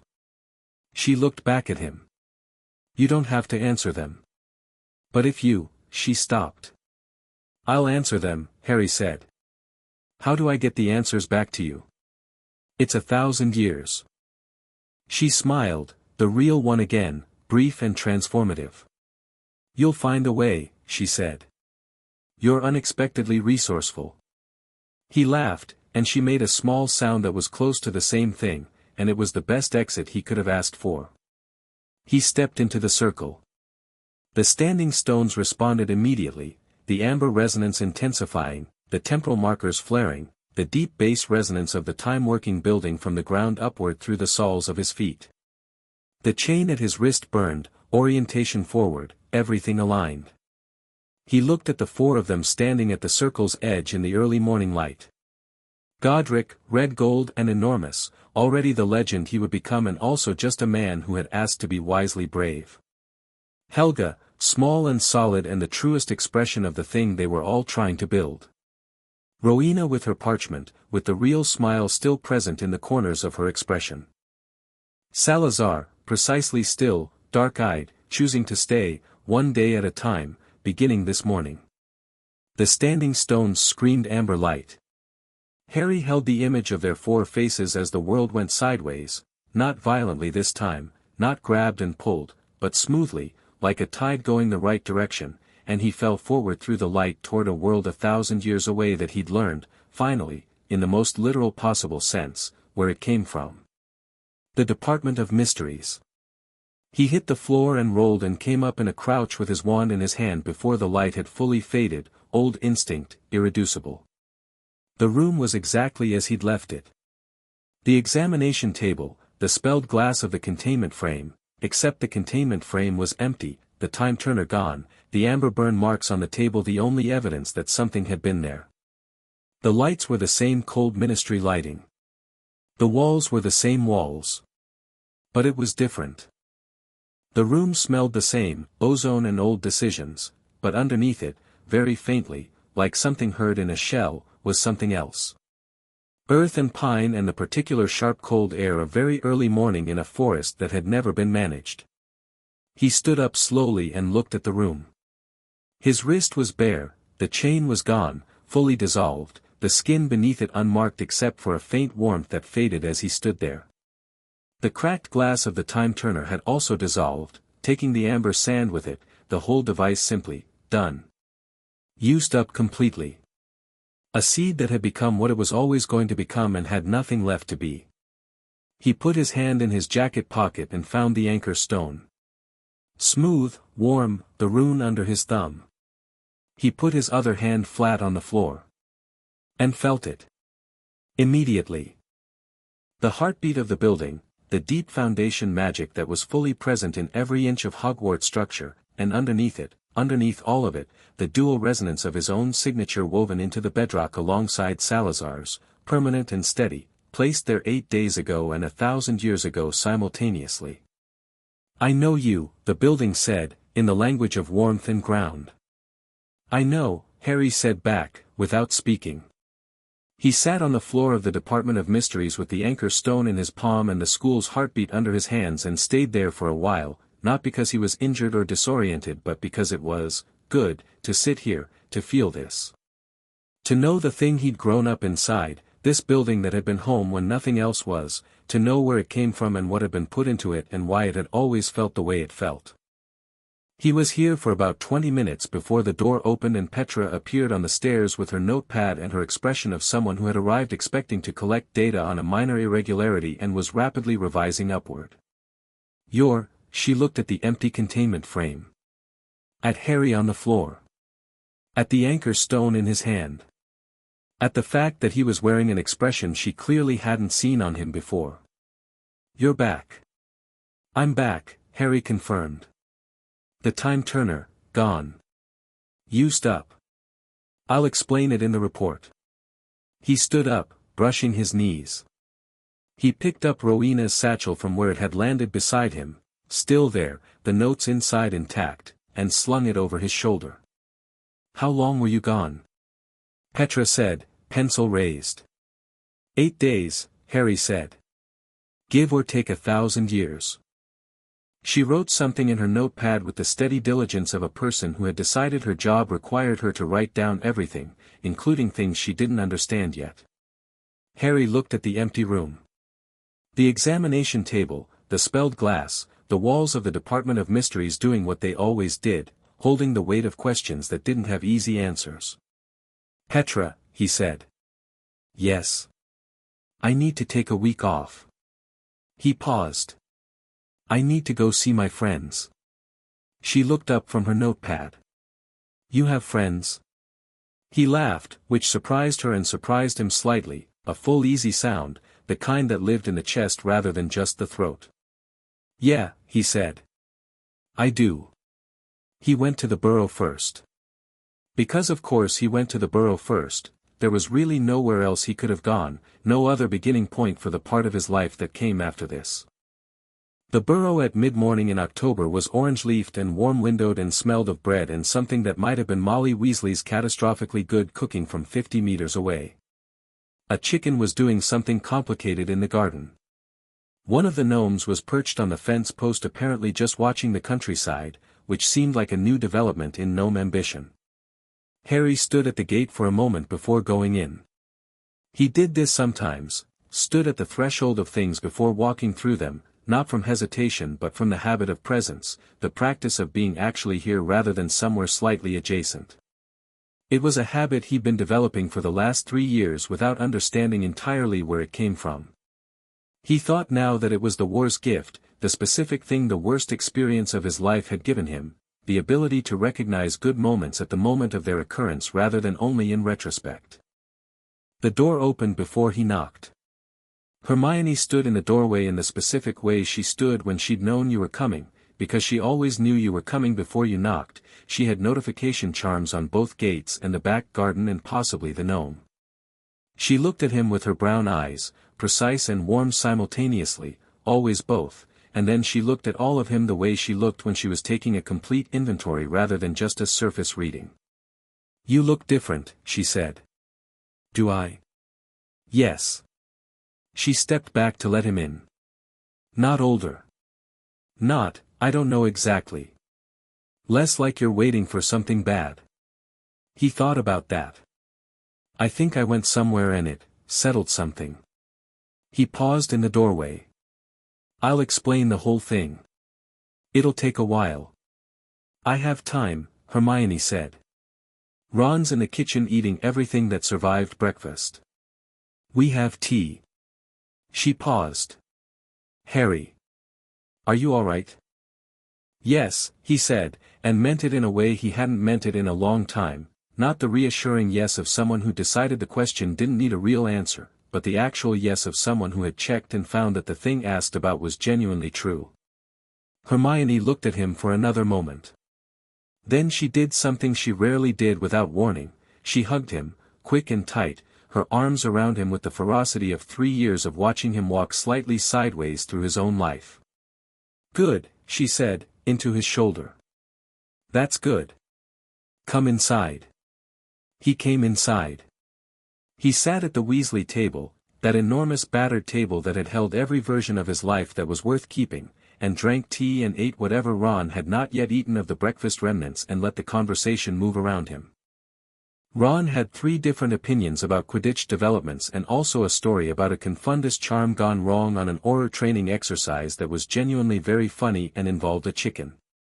Harry laughed at all the right places and some of the wrong places, and it felt like a language he'd been away from and had come back to find completely intact. After a while, when Ron had gone to find something he'd apparently hidden from himself the previous week, Hermione said, "Tell me what happened." He told her. Not everything at once, it was too large for that, it required the kind of telling that needed pauses and tea and the occasional interjection. He told her about the time turner, about the clearing, about the 4 founders in the mud at the edge of their half-built castle. He told her about Helga's lessons and what the earth felt like when you stopped reaching for it. He told her about the duel with Godric and the spiral clearing and the language of serpents shared with a man who loved something and was afraid of losing it. He told her about Aldrich and what he'd said to him in the clearing at midnight and why it had worked. He told her about the foundational working. What he'd put into the stones. Where it had come from. Hermione listened with both hands wrapped around her mug and her eyes getting increasingly bright in the way that meant she was working very hard at not crying, which was Hermione's specific version of being moved, the effort of containment visible in the set of her jaw, the too frequent blinks. When he stopped she was quiet for a moment. The room of requirement, she said. Yes. You built the impulse that became the room of requirement. Rowena and I did. And the school's responsiveness. The way it always seemed to know that too. Hermione set down her mug very carefully. Harry, she said. I know. That's not, she stopped. Started again. That's not a small thing. No, he agreed. You went back 1,000 years and the thing you left in the foundation of the school was, she stopped again, and this time the containment failed, briefly, one tear down, immediately dealt with. The thing you left was yourself. Your actual core intention, permanently anchored into the place that, she pressed her lips together. Into the place that raised us. Yes, Harry said softly. A silence.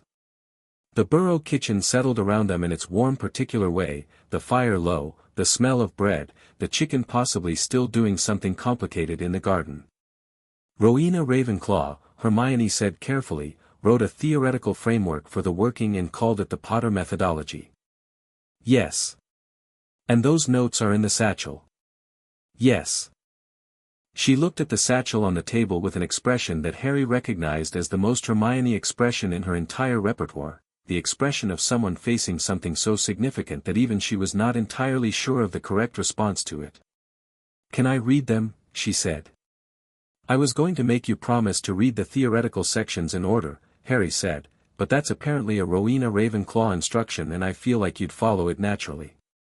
Of course I'd read them in order, Hermione said, already reaching for the satchel. Harry let her.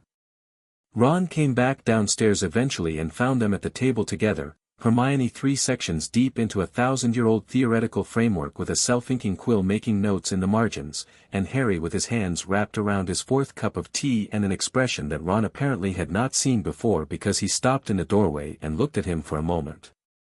You all right, mate? He said. Yeah, Harry said. Really, genuinely yeah.